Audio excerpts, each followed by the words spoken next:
ഹരേ രാമ രാമ ഹരേ രാമ കൃഷ്ണ ഹരേ മാതാജി. ഹരേ കൃഷ്ണ മാതാജി. നമ്മളാരും വരാത്തുണ്ടായിരുന്നു അഞ്ചേകാലിന്. ഞാൻ കേറിയില്ല. എവിടെ ഞാൻ കേറുമ്പോ ഞാനും മാതാജിയും മാത്രമേ ഉണ്ട്. ഞാനും കേറിയായിരുന്നു. പക്ഷെ ഹരേ അന്ന് നാമജപം ഹരേ ഉണ്ടെന്ന് പറഞ്ഞു. രാമ ഹരേ രാമ രാമ രാമ എനിക്ക് ഹരേ ടൈം ഹരേ എടുത്തു. ഹരേ കൃഷ്ണ കൃഷ്ണ കൃഷ്ണ ഹരേ അല്ല, ഹരേ അഞ്ചേകാലിനല്ലേ? ഹരേ രാമ രാമ രാമ ഹരേ ഹരേ അഞ്ചേകാലിനല്ലേ? ഹരേ കൃഷ്ണ കൃഷ്ണ ഹരേ ഹരേ ഹരേ രാമ രാമ രാമ ഹരേ ഹരേ ഹരേ കൃഷ്ണ കൃഷ്ണ കൃഷ്ണ ഹരേ ഹരേ ഹരേ രാമ ഹരേ കൃഷ്ണ.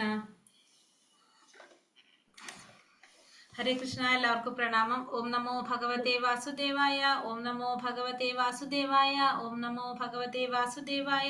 ഓം അജ്ഞാനതിമിരാന്തസ്യ ജ്ഞാനാഞ്ജനശലാകയ ചക്ഷുരുന്മീലിതം യേന തസ്മൈ ശ്രീഗുരവേ നമഃ. നമോ വിഷ്ണുപാദായ കൃഷ്ണപ്രേഷ്ഠായ ഭൂതലേ ശ്രീമതേ ഭക്തിവേദാന്ത സ്വാമിനിധി നാമിനെ. നമസ്തേ സാരസ്വതേ ദേവേ ഗൗരവാണി പ്രചാരിണേ നിർവിശേഷ ശൂന്യവാദി പാശ്ചാത്യദേശധാരിണേ.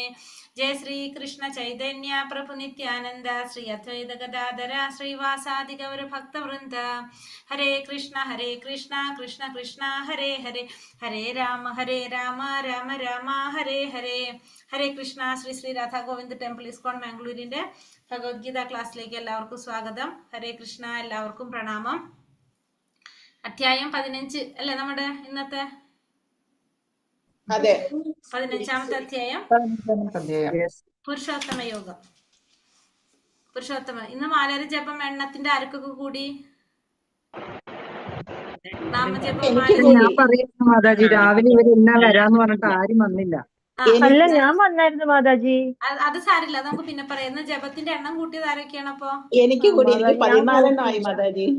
14 ലതാ ഫസ്റ്റ് ടൈം 14 എനിക്ക് 7 ആയുള്ളൂ. ഇടയ്ക്ക് ചെല്ലാൻ പറ്റിയില്ല. പിന്നെ ഇപ്പൊ പിന്നെ ആരെയാണ് കൂട്ടിയതെന്ന്?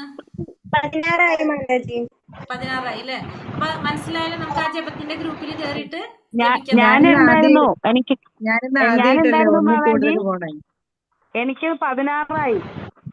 അല്ലേ? ഹരേ കൃഷ്ണ. ലതാ മാതാജി 1 മുതൽ 7 എത്തിയല്ലോ ഒരു ദിവസം കൊണ്ട്, അല്ലേ? ഞാൻ ആദ്യമായിട്ടല്ലേ കേറി ചൊല്ലാൻ തുടങ്ങിയത്. ഗുരുവായൂർ പോയപ്പോ ഞാൻ ഇതുപോലെ കുറെ ചൊല്ലിയിരുന്നു, പിന്നെ ചൊല്ലിയിട്ടില്ല. അപ്പൊ നമുക്ക് ഇതേപോലെ തന്നെ എന്നും ചെയ്യാം. 7 മണി തൊട്ട് ഇട്ടിരിക്കുന്നത് 6:30 ബാച്ചാരും കേറുന്നു പറഞ്ഞു, രാവിലത്തെ ബാച്ചിലുള്ളവർ. അപ്പൊ ഞാൻ അതന്നെ 7 മണി ഇട്ടു. അപ്പൊ എല്ലാവർക്കും ചൊല്ലിക്കോട്ടെ എന്ന് വെച്ചിട്ട്. അപ്പൊ ഓരോ മാല ഓരോരുത്തർ ചൊല്ലി മ്യൂട്ടാക്കുക. അപ്പൊ അടുത്ത ആള് ചൊല്ല. അപ്പൊ നമ്മൾ ചൊല്ലട്ടെ എന്ന് ചോദിക്കണ്ട. അടുത്ത ആള് തുടങ്ങുക. അപ്പൊ നമുക്ക് വേഗം പിന്നെ ഒരു പ്രാവശ്യം പഞ്ചതത്വ മന്ത്രം ഒരു പ്രാവശ്യം ചൊല്ലിയാൽ മതി. പിന്നെ നിങ്ങൾ മ്യൂട്ട് ചെയ്തിട്ട് ചൊല്ലിക്കോ, കുഴപ്പമില്ല. അപ്പൊ അടുത്ത ആൾക്ക് ചൊല്ലാലോ വേഗം. എന്ത്? ഈ ലിങ്ക് തന്നെയാണോ? അല്ല, ഈ ലിങ്ക് അല്ല, ഒരു ഗൂഗിൾ മീറ്റിന്റെ ലിങ്ക് ഇട്ടിരിക്കുന്നത്. കാരണം അപ്പൊ കൺഫ്യൂഷൻ ഇല്ലല്ലോ. ക്ലാസിന്റെ ലിങ്ക് സൂം ലിങ്കും ഈ ലിങ്ക് ഗൂഗിൾ മീറ്റിന്റെ ലിങ്കും. അപ്പൊ പിന്നെ മാതാജി ഇനി ഡെയിലി ഇങ്ങനെ ഇടാനാണോ ഉദ്ദേശിക്കുന്നത്? ഞാൻ ഇന്ന് ആദ്യമായിട്ടൊക്കെ കയറണം. അപ്പൊ അതിന്റെ ക്ലിയർ ആയിട്ട് എനിക്ക് മനസ്സിലായിട്ടില്ല. ഡെയിലി ഉണ്ടാവും ഇങ്ങനെ. അപ്പൊ ഗൂഗിൾ മീറ്റിന്റെ ലിങ്കിൽ നാമജപം നടത്താം. ക്ലാസ് നമുക്ക് സൂമിന്റെ ലിങ്കിൽ എടുക്കാം. അപ്പൊ പിന്നെ ലിങ്കിന്റെ പ്രോബ്ലം കൺഫ്യൂഷൻ തന്നെയായിരുന്നില്ലേ? 5 ലിങ്ക് ഇത് തന്നെയല്ലേ? 5 ലിങ്ക് ഇത് തന്നെ. 5 ഇന്ന് ജപം ഉണ്ടായിരുന്നു. ഇന്ന് മാതാജി കയറി ഉണ്ടായിരുന്നു. പിന്നെ ആരും വന്നിട്ടുണ്ടായിരുന്നില്ല തോന്നുന്നു, അല്ലേ? ഇന്നലെ വരാന്ന് പറഞ്ഞിട്ട് ഞാൻ നോക്കുമ്പോ ഞാൻ മാത്രമേ ഉണ്ട്. സാരില്ല, നമുക്ക് ജപിക്കാൻ പറ്റിയല്ലോ. അപ്പൊ ഇന്ന് നാമജപം എണ്ണം കൂട്ടി. മാതാജി, അപ്പൊ 7 മണി മുതൽ എത്ര മണി വരെ ആയിരിക്കും അത് ഉണ്ടാവുക? നമ്മളെ ക്ലാസിന്റെ സമയം വരെ. എനിക്ക് ചില ദിവസങ്ങളില് ഭാഗവതം ക്ലാസ് ഉണ്ട്. അപ്പൊ അത് കഴിഞ്ഞിട്ട് കേറിയാലും നമുക്ക് ചെല്ലാലോ, അതാ ചോദിക്കണേ. നമുക്ക് ഞാൻ പറഞ്ഞു, ഇത് നമ്മളെ ഉദ്ദേശിച്ചുള്ള ജപം എല്ലാവരും 16ലേക്ക് എത്തിക്കുക. ഇപ്പൊ മനസ്സിലായി. എന്താ മാതാജിയ 16ലേക്ക് എത്തിക്കുക പറഞ്ഞ എന്താ ഉദ്ദേശിക്കണേ? 16 റൗണ്ട് നാമം ജപിക്കാൻ വേണ്ടിട്ട് എല്ലാവരും 16 റൗണ്ട് നാമം ജപിക്കണം. അല്ല, ഞാൻ ഇന്ന് ആദ്യമായിട്ടാ കാരണേ. അതാണ് നമ്മുടെ ലക്ഷ്യം. അപ്പൊ അതിന് വേണ്ടിട്ട് നമ്മൾ ചെയ്തത് മാത്രം. ഇപ്പൊ ഇന്നലെ ഒരു മാല ചൊല്ലി വെക്കുന്ന 7 മാലയായില്ലേ? അപ്പൊ ഒരാഴ്ച കൂടി കഴിയുമ്പോഴേക്കും അവര് 16 റൗണ്ടിലേക്ക് എത്തും. ഞാൻ 1 മണിക്കൂർ ചൊല്ലി കഴിഞ്ഞപ്പോഴത്തേക്ക് എന്റെ ഫോൺ അങ്ങ് ഓവർ ഹീറ്റ് ആയി. പിന്നെ ഓഫ് ചെയ്തേച്ച് ഞാൻ നാമം ജപിക്കുമായിരുന്നു.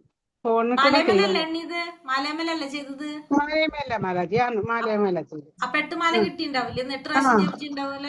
7 മണി തൊട്ട് 7:05 തൊട്ട് 8:05 വരെ നമ്മുടെ മീറ്റിലുണ്ടായിരുന്നു. അപ്പോഴത്തേക്ക് ഫോൺ അങ്ങ് ഓവർ ഹീറ്റ് ആയി. അത് എനിക്ക് സാരമില്ല. ഇപ്പൊ അപ്പോഴത്തേക്ക് ഇവിടെ എണ്ണം ആൾക്കാർ കിട്ടിയെന്ന് വരുന്നു, ചോദിച്ചു. എണ്ണ കുറെ നോക്കിയില്ല ഹിന്ദു മാതാജി, ആദ്യമൊക്കെ ഉള്ളു എണ്ണിയത്, പിന്നെ എണ്ണിയില്ല. മാല എത്ര എന്തോ ഉണ്ട്? ഹിന്ദു സമ്മേളനം എന്ന് പറഞ്ഞ് കുറച്ച് പേര് കയറി വന്നു ഇടയ്ക്ക്. അത് കാരണം എനിക്ക് ഇടയ്ക്ക് ബ്രേക്ക് ആയിപ്പോയി. അത് ഞാൻ പോയി. സാക്ഷിമാല അരമണിക്കൂർ മേടിച്ചാൽ അവന്മാര് മതി, സാക്ഷിമാല പറഞ്ഞ് ഉണ്ടാക്കിയാൽ മതി. അപ്പൊ നമുക്ക് എണ്ണം കിട്ടും കേട്ടോ, കറക്റ്റ് ആയിട്ട്. അല്ലെങ്കിൽ വെറുതെ ഒരു ബുക്കിൽ എണ്ണിട്ടാൽ മതി, നോട്ട് ചെയ്താൽ മതി. ഹരേ കൃഷ്ണ. അപ്പൊ നമ്മൾ ഇന്ന് അധ്യായം 15 പുരുഷോത്തമ യോഗം 15ാമത്തെ അധ്യായം. ഇന്നലെ നമ്മൾ 14ാമത്തെ അധ്യായം കണ്ടു, ഭൗതിക പ്രകൃതിയുടെ ത്രിഗുണങ്ങൾ അല്ലെ. അപ്പൊ അതില് ഭൗതിക പ്രകൃതിയുടെ ത്രിഗുണങ്ങൾ മറികടക്കണം എന്നുള്ളതാണ് നമുക്ക് ഇന്നലെ മനസ്സിലായത്. അപ്പൊ ഭഗവാനോട് അർജുനൻ ചോദിക്കുന്നുണ്ട് എങ്ങനെയാണ് അതിനെ മറികടക്കാൻ സാധിക്കാന്ന്. അപ്പൊ എന്താ പറഞ്ഞത്? അർജുനനോട് ഭഗവാൻ എന്താ ഉത്തരം കൊടുത്തത്?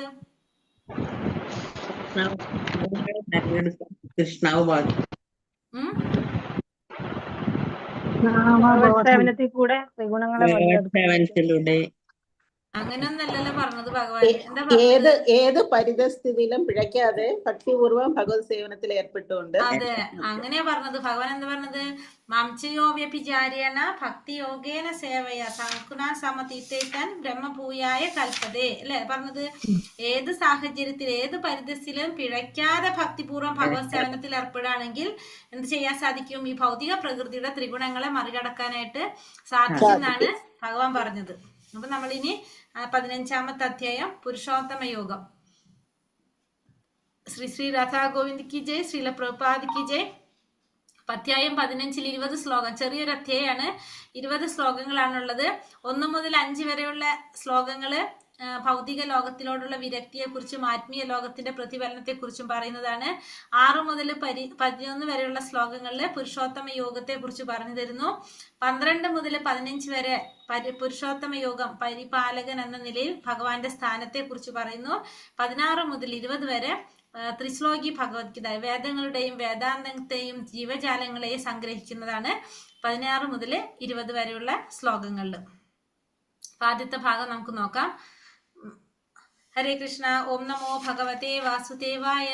ശ്രീ ഭഗവാനുവാച ഊർധമൂലമതശ്ചാകം അശ്വത്ഥം പ്രാഹുരവ്യയം ഛന്ദാംസി യസ്യ പർണാനി യസ്തം വേദസ്സ വേദവേദ്. പരമദിവ്യോത്തമ പുരുഷൻ പറഞ്ഞു, വേരുകൾ മേൽപോട്ടും ശാഖകൾ കീഴ്പോട്ടുമായിട്ട് അക്ഷയമായൊരു അശ്വത്ഥമുണ്ട്. അതിന്റെ ഇലകളാണ് വേദമന്ത്രങ്ങൾ. ഈ വൃക്ഷം എന്തെന്നറിയുന്നവനാണ് വേദജ്ഞൻ. അപ്പൊ വേരുകൾ മേൽപോട്ടും ശാഖകൾ കീഴ്പോട്ടുമായി അക്ഷയമായ ഒരു അശ്വത്ഥമുണ്ട്. ആ അക്ഷയമായ ഒരു അശ്വത്ഥമരത്തെ കുറിച്ചാണ് ഇവിടെ, അശ്വത്ഥത്തെ കുറിച്ചാണ് ഇവിടെ പറയുന്നത്. അതിന്റെ വേരുകൾ മേൽപോട്ടാണ്, ശാഖകൾ കീഴ്പോട്ടാണ്, അക്ഷയമായിട്ടുള്ളത്, ഒരിക്കലും നശിക്കാത്തൊരു മരത്തെ കുറിച്ചാണ് പറയുന്നത്, അശ്വത്ഥത്തെ കുറിച്ചാണ് പറയുന്നത്. അതിന്റെ ഇലകളാണ് എന്ത്? വേദമന്ത്രങ്ങൾ അതിന്റെ ഇലകളാണ്. ഈ വൃക്ഷം എന്തെന്ന് അറിയുന്നവനാണ് ആര്? വേദജ്ഞൻ. ആ വൃക്ഷത്തെ കുറിച്ച് അറിയുന്നവന് വേദജ്ഞൻ എന്നും പറയും. അപ്പൊ വേരുകൾ മേൽപോട്ടും ശാഖകൾ കീഴ്പോട്ടുമായിട്ടുള്ള അക്ഷയമായ ഒരു അശ്വത്ഥം, അതിന്റെ ഇലകളെ വേദമന്ത്രങ്ങൾ എന്ന് പറയും. ആ വൃക്ഷത്തെ കുറിച്ച് അറിയുന്നവന് വേദജ്ഞൻ എന്നും പറയും. വൃക്ഷത്തിന്റെ ഛായ എവിടെയാണ് സ്ഥിതി ചെയ്യുന്നത്? വെള്ളത്തിൽ നിഴലിക്കുന്നത് പോലെ ആധ്യാത്മികമായ ആ വൃക്ഷത്തിന്റെ നിഴൽ തൃഷ്ണയിൽ സ്ഥിതി ചെയ്യുന്നു. അപ്പൊ ഈ വൃക്ഷത്തിന്റെ നിഴൽ എവിടെയാ സ്ഥിതി ചെയ്യുന്നത്? തൃഷ്ണയിൽ, ആഗ്രഹങ്ങളിലാണ് സ്ഥിതി ചെയ്യുന്നത്. അപ്പൊ ഈ ഭൗതികതയുടെ വെളിച്ചത്തിൽ പ്രതിഫലിച്ച് കാണുന്നവയ്ക്കെല്ലാം തൃഷ്ണ തന്നെയാണ് കാരണം. ഭൗതിക ജീവിതത്തിൽ നിന്ന് മോചനം നേടാൻ ആഗ്രഹിക്കുന്നവർ ഈ വൃക്ഷത്തെ സമഗ്രമായി അപഗ്രഥനം ചെയ്തറിയണം. എന്നാൽ അതിനോടുള്ള ബന്ധം നിഷേധിച്ചു കളയാൻ കഴിയും. അപ്പൊ ഇവിടെ ഈ വൃക്ഷം എന്ന് പറയുന്നത് എന്തിനാണ് ഉദ്ദേശിക്കുന്നത്? ഈ ഭൗതികമായ ബന്ധങ്ങളെയാണ് ഈ അരയാൽ വൃക്ഷത്തിനോട് ഉപമിച്ചിരിക്കുന്നത്. ഭൗതികമായ ബന്ധങ്ങളെയാണ് ഈ അരയാൽ വൃക്ഷത്തിനോട് ഉപമിച്ചിരിക്കുന്നത്. അതുകൊണ്ട് തന്നെ ഭൗതികമായ ബന്ധങ്ങളാവുമ്പോൾ നമുക്കറിയാവുന്നതാണ് ഫലോദിഷ്ട കർമ്മം ചെയ്യുന്നിടത്തോളം നമുക്ക് എന്ത് സംഭവിക്കുന്നില്ല? ഈ വൃക്ഷത്തിന് ഒരിക്കലും നാശം സംഭവിക്കുന്നില്ല. അത് ഒന്നിൽ നിന്ന് അടുത്തതിലേക്ക്, ഒരാഗ്രഹം കഴിയുമ്പോൾ അടുത്ത ആഗ്രഹം, അങ്ങനെ ഒന്നിൽ നിന്ന് മറ്റൊന്നിലേക്ക് അതിങ്ങനെ മാറിക്കൊണ്ടേ ഇരിക്കും. അപ്പൊ അതുകൊണ്ട് തന്നെ ഈ വൃക്ഷത്തിന് ഒരിക്കലും എന്ത് സംഭവിക്കുന്നില്ല? നാശം സംഭവിക്കുന്നില്ല. അപ്പൊ നമുക്ക് ഈ വൃക്ഷത്തിൽ നിന്ന് മോചനം നേടണമെങ്കിൽ നമ്മൾ എന്ത് ചെയ്യണം? നമുക്കതിനെ വിരക്തിയാകുന്ന ആയുധം കൊണ്ട് ഛേദിച്ച് കളഞ്ഞാൽ മാത്രമേ നമുക്ക് ഇതിൽ നിന്ന് മോചനം നേടാനായിട്ട് സാധിക്കുന്നുള്ളൂ. അഥശ്ചോർത്ഥം പ്രസുദാസസ്യ ശാഖ ഗുണപ്രവൃത്ത വിഷയപ്രവാളഃ അഥശ്ച മൂല്യാനനുസന്ധതാനി കർമാനുബന്ധീനി മനുഷ്യലോകേ ഈ വൃക്ഷത്തിന്റെ ശാഖകൾ ഭൗതിക പ്രകൃതിയുടെ ത്രിഗുണങ്ങളാൽ പോഷിപ്പിക്കപ്പെട്ട് താഴോട്ടും മേലോട്ടും പടർന്നു കിടക്കുന്നു. ഇന്ദ്രിയ വിഷയങ്ങളാണ് ഇതിന്റെ ചില്ലകൾ. ഈ വൃക്ഷത്തിന് താഴേക്കിറങ്ങുന്ന വേരുകളുമുണ്ട്. ഇവ മനുഷ്യ സമുദായത്തിന്റെ ഫലോദിഷ്ട കർമ്മങ്ങളോട് ബന്ധപ്പെട്ടതാണ്. അപ്പൊ ഈ വൃക്ഷത്തിന്റെ ശാഖകൾ എങ്ങനെയാണ്? ഭൗതിക പ്രകൃതിയുടെ ത്രിഗുണങ്ങളാൽ പോഷിപ്പിക്കപ്പെട്ട് താഴോട്ടും മേലോട്ടും പടർന്നു കിടക്കുന്നു. അപ്പൊ ഈ വൃക്ഷത്തിന്റെ ശാഖകള് ഈ ഭൗതിക പ്രകൃതിയുടെ ത്രിഗുണങ്ങളാൽ പോഷിപ്പിക്കപ്പെട്ട് അതിന് പോഷണം നൽകുന്നത് എവിടെ നിന്നാണ്? ത്രിഗുണങ്ങളിൽ നിന്നാണ് ഇതിന് പോഷണം നൽകുന്നത്. പോഷണം നൽകിക്കൊണ്ട് താഴോട്ടും മേലോട്ടും പടർന്നു കിടക്കുന്നതാണ് ഈ വൃക്ഷത്തിന്റെ ശാഖകള്. അപ്പൊ ഇതിന്റെ ചില്ലകളാണെങ്കിലോ ഇന്ദ്രിയ വിഷയങ്ങളാണ് ഇതിന്റെ ചില്ലകള്. ഈ വൃക്ഷത്തിന് താഴേക്കിറങ്ങുന്ന വേരുകളും ഈ വൃക്ഷത്തിനുണ്ട്. അപ്പൊ ഇത് മനുഷ്യ സമുദായത്തിന്റെ ഫലോദിഷ്ട കർമ്മങ്ങളോട് ബന്ധപ്പെട്ടിട്ടുള്ളതാണ് എന്ത് ഈ പറഞ്ഞതെല്ലാം തന്നെ. അപ്പൊ മനുഷ്യ സമുദായത്തിന്റെ ഫലോദിഷ്ട കർമ്മങ്ങൾ, അതായത് മനുഷ്യർ ഫലം ആഗ്രഹിച്ചുകൊണ്ട് ചെയ്യുന്ന കർമ്മത്തിനോട് ബന്ധപ്പെട്ടിട്ടാണ് ഈ വൃക്ഷത്തിനെ പറയുന്നത്. അപ്പൊ അതുകൊണ്ട് ഇതിനൊരിക്കലും നാശം സംഭവിക്കുന്നില്ല. അപ്പോൾ ഇത് ത്രിഗുണങ്ങളാൽ പോഷിപ്പിക്കപ്പെട്ട് താഴോട്ടും മേലോട്ടും പടർന്നു കിടക്കാണ് ചെയ്യുന്നത് എന്നാണ് ഇവിടെ പറയുന്നത്. ഇവിടെ പറയുന്നുണ്ട്, വൃക്ഷത്തിന്റെ അടിവേര് ബ്രഹ്മലോകത്തിലും മറ്റു വേരുകൾ മാനുഷിക ഗ്രഹവ്യൂഹങ്ങളിലുമാണ്. മനുഷ്യൻ ഉപരിലോകങ്ങളിൽ വെച്ച് പുണ്യകർമ്മങ്ങളുടെ ഫലം അനുഭവിച്ച ശേഷം ഭൂമിയിലേക്ക് തിരിച്ചു വന്ന് തന്റെ കർമ്മങ്ങളെ അഥവാ ഫലോദിഷ്ട പ്രവർത്തനങ്ങളെ ഉത്കർഷത്തിനായി പുനരാരംഭിക്കുന്നു. അതുകൊണ്ട് ഈ മനുഷ്യലോകം കർമ്മഭൂമി എന്നറിയപ്പെടുന്നു. ഈ വൃക്ഷത്തിന്റെ അടിവേര് എവിടെയാണ് കാണുന്നത്? ബ്രഹ്മലോകത്തിലാണ് തുടങ്ങുന്നത്. ബ്രഹ്മലോകത്തു നിന്നാണ് ഇത് തുടങ്ങുന്നത്. പിന്നെ മനുഷ്യൻ ഉപരിലോകങ്ങളിൽ വെച്ച് പുണ്യകർമ്മത്തിന്റെ ഫലം അനുഭവിച്ചതിന് ശേഷം എവിടേക്ക് തിരിച്ചു വരേണ്ടതായിട്ട് വരും? ഭൂമിയിലേക്ക് തിരിച്ചു വരേണ്ടതായിട്ട് വരും. അങ്ങനെ ഫലോദിഷ്ട പ്രവർത്തനങ്ങളെ ഉത്കർഷത്തിനായിട്ട് പുനരാരംഭിക്കും. വീണ്ടും ഈ ഫലോദിഷ്ട കർമ്മങ്ങൾ വീണ്ടും ചെയ്തുകൊണ്ടേയിരിക്കും. അതുകൊണ്ട് നമുക്ക് എന്ത് പറയാം? ഈ മനുഷ്യലോകം അല്ലെങ്കിൽ ഭൂമിയെ നമുക്ക് കർമ്മഭൂമി എന്ന് ഭൂലോകത്തിനെ കർമ്മഭൂമി എന്ന് പറയാനായിട്ടും സാധിക്കും. ഈ വൃക്ഷത്തിന്റെ വേര് എവിടെ നിന്നാണ് തുടങ്ങുന്നത്? ബ്രഹ്മാവിന്റെ ലോകത്തു നിന്നാണ് ഇത് തുടങ്ങുന്നത്. ഈ വൃക്ഷത്തെ കുറിച്ച് പറയാനിവിടെ അശ്വത്ഥം, ആത്മീയ ലോകത്തിന്റെ മേൽക്കീഴായി മറിഞ്ഞ നിഴലാണ് ഈ ഭൗതിക പ്രപഞ്ചം എന്ന് പറയുന്നത്. അപ്പൊ ഈ വൃക്ഷത്തിന്റെ നിഴല് സ്ഥിതി ചെയ്യുന്നത് തൃഷ്ണയിലാണ് സ്ഥിതി ചെയ്യുന്നത്. ഇതിന്റെ വേരുകൾ എവിടെ നിന്നാണ് തുടങ്ങുന്നത്? ബ്രഹ്മലോകത്തു നിന്നാണ് ഇത് സ്റ്റാർട്ട് ചെയ്യുന്നത്. അപ്പൊ ഇതിന്റെ വേരുകൾ ബ്രഹ്മലോകത്തു നിന്ന് വളരുന്നു. പിന്നെ ഇതിന്റെ വേരുകള് താഴേക്ക് ഭൂമിയിലേക്ക്, വേരുകൾ ബ്രഹ്മലോകത്തു നിന്ന് തുടങ്ങിയിട്ടാണ് ഈ മരം വളരുന്നത്. പിന്നെ രാഗദ്വേഷങ്ങള് മനുഷ്യ സമുദായത്തിന്റെ ഫലോദിഷ്ട കർമ്മങ്ങളോട് ബന്ധപ്പെട്ടിട്ടുള്ളതാണ് എന്ത്? ഈ വൃക്ഷത്തിന്റെ ശാഖകളെല്ലാം തന്നെ. ശാഖകൾ മുകളിലും താഴെയുമുള്ള ഗ്രഹങ്ങള്, ഇലകൾ എന്ന് വെച്ചാൽ ഇതിന്റെ ശാഖകള് മുകളിലും താഴെയുള്ള ഗ്രഹങ്ങളാണ് ഇലകൾ എന്ന് പറയുന്നത്. ഇലകൾ എന്ന് പറയുന്നത് വേദമന്ത്രങ്ങളാണ്. ചില്ലകൾ എന്ന് പറയുന്നത് ഇന്ദ്രിയ വിഷയങ്ങളാണ്. അപ്പൊ ഈ ശാഖകള് മുകളിലും താഴെയുമായിട്ടുള്ള ഗ്രഹങ്ങളാണെന്ന് പറയാം. പിന്നെ വേദമന്ത്രങ്ങളെയാണ് ഇലകൾ എന്ന് പറയുന്നത്. ചില്ലകൾ എന്ന് പറയുന്നത് ഇന്ദ്രിയ വിഷയങ്ങളെയാണ് പറയുന്നത്. പിന്നെ ശാഖകളുടെ അറ്റം എന്ന് പറയുന്നത് ഇന്ദ്രിയങ്ങളാണ് പറയുന്നത്. അപ്പൊ ഈ വൃക്ഷത്തിന് പോഷണം ലഭിക്കുന്നത് എങ്ങനെയാണ്? ത്രിഗുണങ്ങളിലൂടെയാണ് ഈ വൃക്ഷത്തിന് പോഷണം ലഭിക്കുന്നത്. പിന്നെ വന്നിട്ട് ഈ ജീവജാലങ്ങൾ എങ്ങനെ ഇവിടെ സംഭവിക്കുന്നത്? ഈ വൃക്ഷത്തിന് ഫലം ആസ്വദിക്കാൻ വേണ്ടിയിട്ട്, ആസ്വാദനത്തിന് വേണ്ടിയിട്ട് ഒരു ശാഖയിൽ നിന്ന് മറ്റൊന്നിലേക്ക് അതിങ്ങനെ സഞ്ചരിച്ചു കൊണ്ടേയിരിക്കും. ഈ വൃക്ഷം എവിടെയാണ് അവസാനിക്കുന്നത്, ഇതിന്റെ അവസാനം എവിടെയാണ്, ഇതിന്റെ ആദ്യം എന്താണെന്ന് മനസ്സിലാക്കാനായിട്ട് കഴിയില്ല എന്ന് നമുക്ക് മനസ്സിലാക്കാം. അപ്പൊ വൃക്ഷത്തിന്റെ എങ്ങനെയാണ് നമുക്ക് ഇതിന് പുറത്തേക്ക് കടക്കാൻ സാധിക്കുന്നത്? ഈ വൃക്ഷത്തിൽ നിന്ന് പുറത്ത് കടക്കണമെങ്കിൽ നമുക്ക് എന്ത് വേണം? ജ്ഞാനമുള്ള ഒരു വ്യക്തിയെ കണ്ടെത്തണം. അങ്ങനെ നമുക്ക് എന്താണ് പുറത്ത് കടക്കാനുള്ള വഴി അത് നമ്മൾ അന്വേഷിക്കണം. അതായത് ഭഗവാന് ശരണം പ്രാപിക്കുക, ഭഗവത് ധാമം പ്രാപിക്കുക. ഇത് എങ്ങനെയാണ് സാധിക്കുന്നത്? നമുക്കതിന് അറിവുള്ള ഒരു വ്യക്തിയെ കണ്ടുപിടിച്ച് ഒരു ഗുരുവിന്റെ സഹായത്തോടെ, ആധ്യാത്മിക ഗുരുവിന്റെ സഹായത്തോടെ നമുക്കത് സാധിക്കാം. അപ്പൊ ആ വൃക്ഷത്തെ കുറിച്ച് നമുക്കൊന്നുകൂടി ഡീറ്റെയിൽ ആയിട്ട് പറയുന്നുണ്ട്. ഇവിടെ എന്താ പറഞ്ഞത്? പ്രതിഫലനത്തിന്റെ സ്ഥലം, അതായത് യഥാർത്ഥ വൃക്ഷം ആത്മീയ ലോകമാണ്. ആധ്യാത്മികമായ ആ വൃക്ഷത്തിന്റെ നിഴൽ തൃഷ്ണയിൽ സ്ഥിതി ചെയ്യുന്നു. ഇവിടെ വൃക്ഷത്തിന്റെ യഥാർത്ഥത്തിൽ ഈ വൃക്ഷം എവിടെയാണ്? ആത്മീയ ലോകത്താണ്. യഥാർത്ഥ വൃക്ഷം ആത്മീയ ലോകത്താണ് കാണുന്നത്. ആത്മീയ ആധ്യാത്മികമായ ആ വൃക്ഷത്തിന്റെ നിഴല് തൃഷ്ണയിലാണ് സ്ഥിതി ചെയ്യുന്നത്. അപ്പൊ മേൽക്കീഴായിട്ടാണ് പറയുന്നത്. അപ്പൊ ഇത് യഥാർത്ഥത്തില് ഈ വൃക്ഷം ആത്മീയ ലോകത്തിലാണ് നമുക്ക് കാണാൻ സാധിക്കുന്നത്. അപ്പൊ അതിന്റെ വൃക്ഷത്തിന്റെ നിഴല് തൃഷ്ണയിലാണ് സ്ഥിതി ചെയ്യുന്നത്. പിന്നെ ഇവിടെ പോഷണം ലഭിക്കുന്നത്, ഈ വൃക്ഷത്തിന് പോഷണം ലഭിക്കുന്നത് എങ്ങനെയാണ്? ത്രിഗുണങ്ങൾ കൊണ്ടാണ് ഇതിന് പോഷണം ലഭിക്കുന്നത്. ഇതിന്റെ വേര് എങ്ങനെയാണ് പറയുന്നത്? ബ്രഹ്മലോകത്തിൽ നിന്നാണിത് തുടങ്ങുന്നത്. പിന്നെ അത് കഴിഞ്ഞിട്ട് ഭൂലോകത്തിൽ കൂടെ പോയിട്ട് താഴോട്ട് പോകുകയാണ് ചെയ്യുന്നത്. മറ്റുള്ള താഴെയുള്ള ലോകങ്ങളിലേക്ക് ആണ് ഇത് പോകുന്നത്. പിന്നെ താഴോട്ടും എല്ലാ ദിശകളിലേക്കും ഇത് വ്യാപരിക്കുന്നു. പിന്നെ വന്നിട്ട് ശാഖകളാണെങ്കിലോ മുകളിലും താഴെയുള്ള 14 ഗ്രഹവ്യൂഹങ്ങളാണ് എന്ന് പറയുന്നത് ഇതിന്റെ ശാഖകൾ എന്ന് പറയുന്നത്. വിവിധ ജീവജാലങ്ങൾ താഴെ ശാഖകളിൽ മനുഷ്യര്, കുതിര, പശു, നായ, പൂച്ച മുതലായ ജീവികൾ അധിവസിക്കുന്നു. മുകളിലെ ശാഖകളിൽ ദേവന്മാര്, ഉയർനിലയിലുള്ള ജീവാത്മാക്കൾ, അതായത് ദേവന്മാരൊക്കെയാണ് ഉണ്ടാകുന്നത്. ഇതിന്റെ ഇലകളാണ് ഇതിന്റെ വേദമന്ത്രങ്ങള്, ഇലകളാണ്. ചില്ലകൾ എന്ന് പറയുന്നത് ഇന്ദ്രിയ വിഷയങ്ങളാണ്. ശാഖ അഗ്രങ്ങൾ എന്ന് പറയുന്നത് ഭവോപാധികൾ, വിഷയാനുഭവത്തിന്റെ ഉപാധികൾ. കണ്ണ്, മൂക്ക്, നമ്മൾ അനുഭവിക്കാനായിട്ട് ഉപയോഗിക്കുന്നത് ഏതൊക്കെയാണ്? നമ്മുടെ ഇന്ദ്രിയങ്ങൾ, ചെവി, കണ്ണ്, മൂക്ക്, ഇതൊക്കെയാണ് ശാഖ അഗ്രങ്ങൾ പറയുന്നത്. ഫലം എന്താണ്? ജീവാത്മാക്കൾ ചെയ്തു പോരുന്ന കർമ്മങ്ങളുടെ പ്രതികരണങ്ങള് ആണ് അതിന്റെ ഫലം. ജീവസത്തുക്കളെ ചെയ്തു പോരുന്ന കർമ്മങ്ങളുടെ ഫലം ആണ് എന്ത് പറയുന്നത്? ഈ വൃക്ഷത്തിന്റെ ഫലം, പ്രതികരണം, അതാണ് ഫലമായിട്ട് പറയുന്നത്. ജീവജാലത്തിന്റെ പങ്കാളിത്തം എന്ന് പറയുന്നതോ ഒരു വൃക്ഷത്തിന്റെ ഒരു ശാഖയിൽ നിന്ന് മറ്റൊന്നിലേക്ക് അതിങ്ങനെ പോയിക്കൊണ്ടേയിരിക്കും. വൃക്ഷത്തിന്റെ ആരംഭവും അവസാനവും അടിസ്ഥാനമൊന്നും കണ്ടെത്താൻ സാധിക്കില്ല. അതെന്ത് ചെയ്തുകൊണ്ടിരിക്കും? അത് ചെറിയൊരു അംശമാണെങ്കിൽ അത് കഠിനാധ്വാനം ചെയ്തുകൊണ്ടേയിരിക്കും ഇന്ദ്രിയങ്ങൾ ഉപയോഗിച്ച്. അപ്പൊ നമുക്ക് മനസ്സിലാക്കാൻ സാധിക്കും, ഇത്രയും മനസ്സിലാക്കാൻ. ഈ വൃക്ഷം എന്ന് പറയുന്നത് അറിയാൽ വൃക്ഷമാണ്. ഇതിന്റെ ശാഖകള് എന്താ പറയുന്നത്? ഇതിന്റെ ഇലകൾ എന്ന് പറയുന്നത് വേദമന്ത്രമാണ്. ഈ വൃക്ഷം എന്ന് പറയുന്നത് എന്താണ്? ഭൗതികമായ ബന്ധങ്ങളെയാണ് ഇത് പറയുന്നത്. അപ്പൊ നമ്മള് അതിൽ നിന്ന് മറികടക്കാൻ നമുക്ക് എന്താണ്? വിരക്തി എന്ന ആയുധം കൊണ്ടാണ് നമുക്കിത് സാധിക്കുന്നത്. ഒരിക്കലും നമുക്കിതുകൊണ്ട് ഇത് നഷ്ടപ്പെടുന്നില്ല. കാരണം നമ്മൾ ഒരു ആഗ്രഹം തീരുമ്പോ അടുത്തത് നമ്മൾക്ക് ഇങ്ങനെ നടന്നുകൊണ്ടേയിരിക്കും. അപ്പൊ അതുകൊണ്ട് ഇതിനൊരിക്കലും നാശം സംഭവിക്കുന്നില്ല ഈ വൃക്ഷത്തിന്.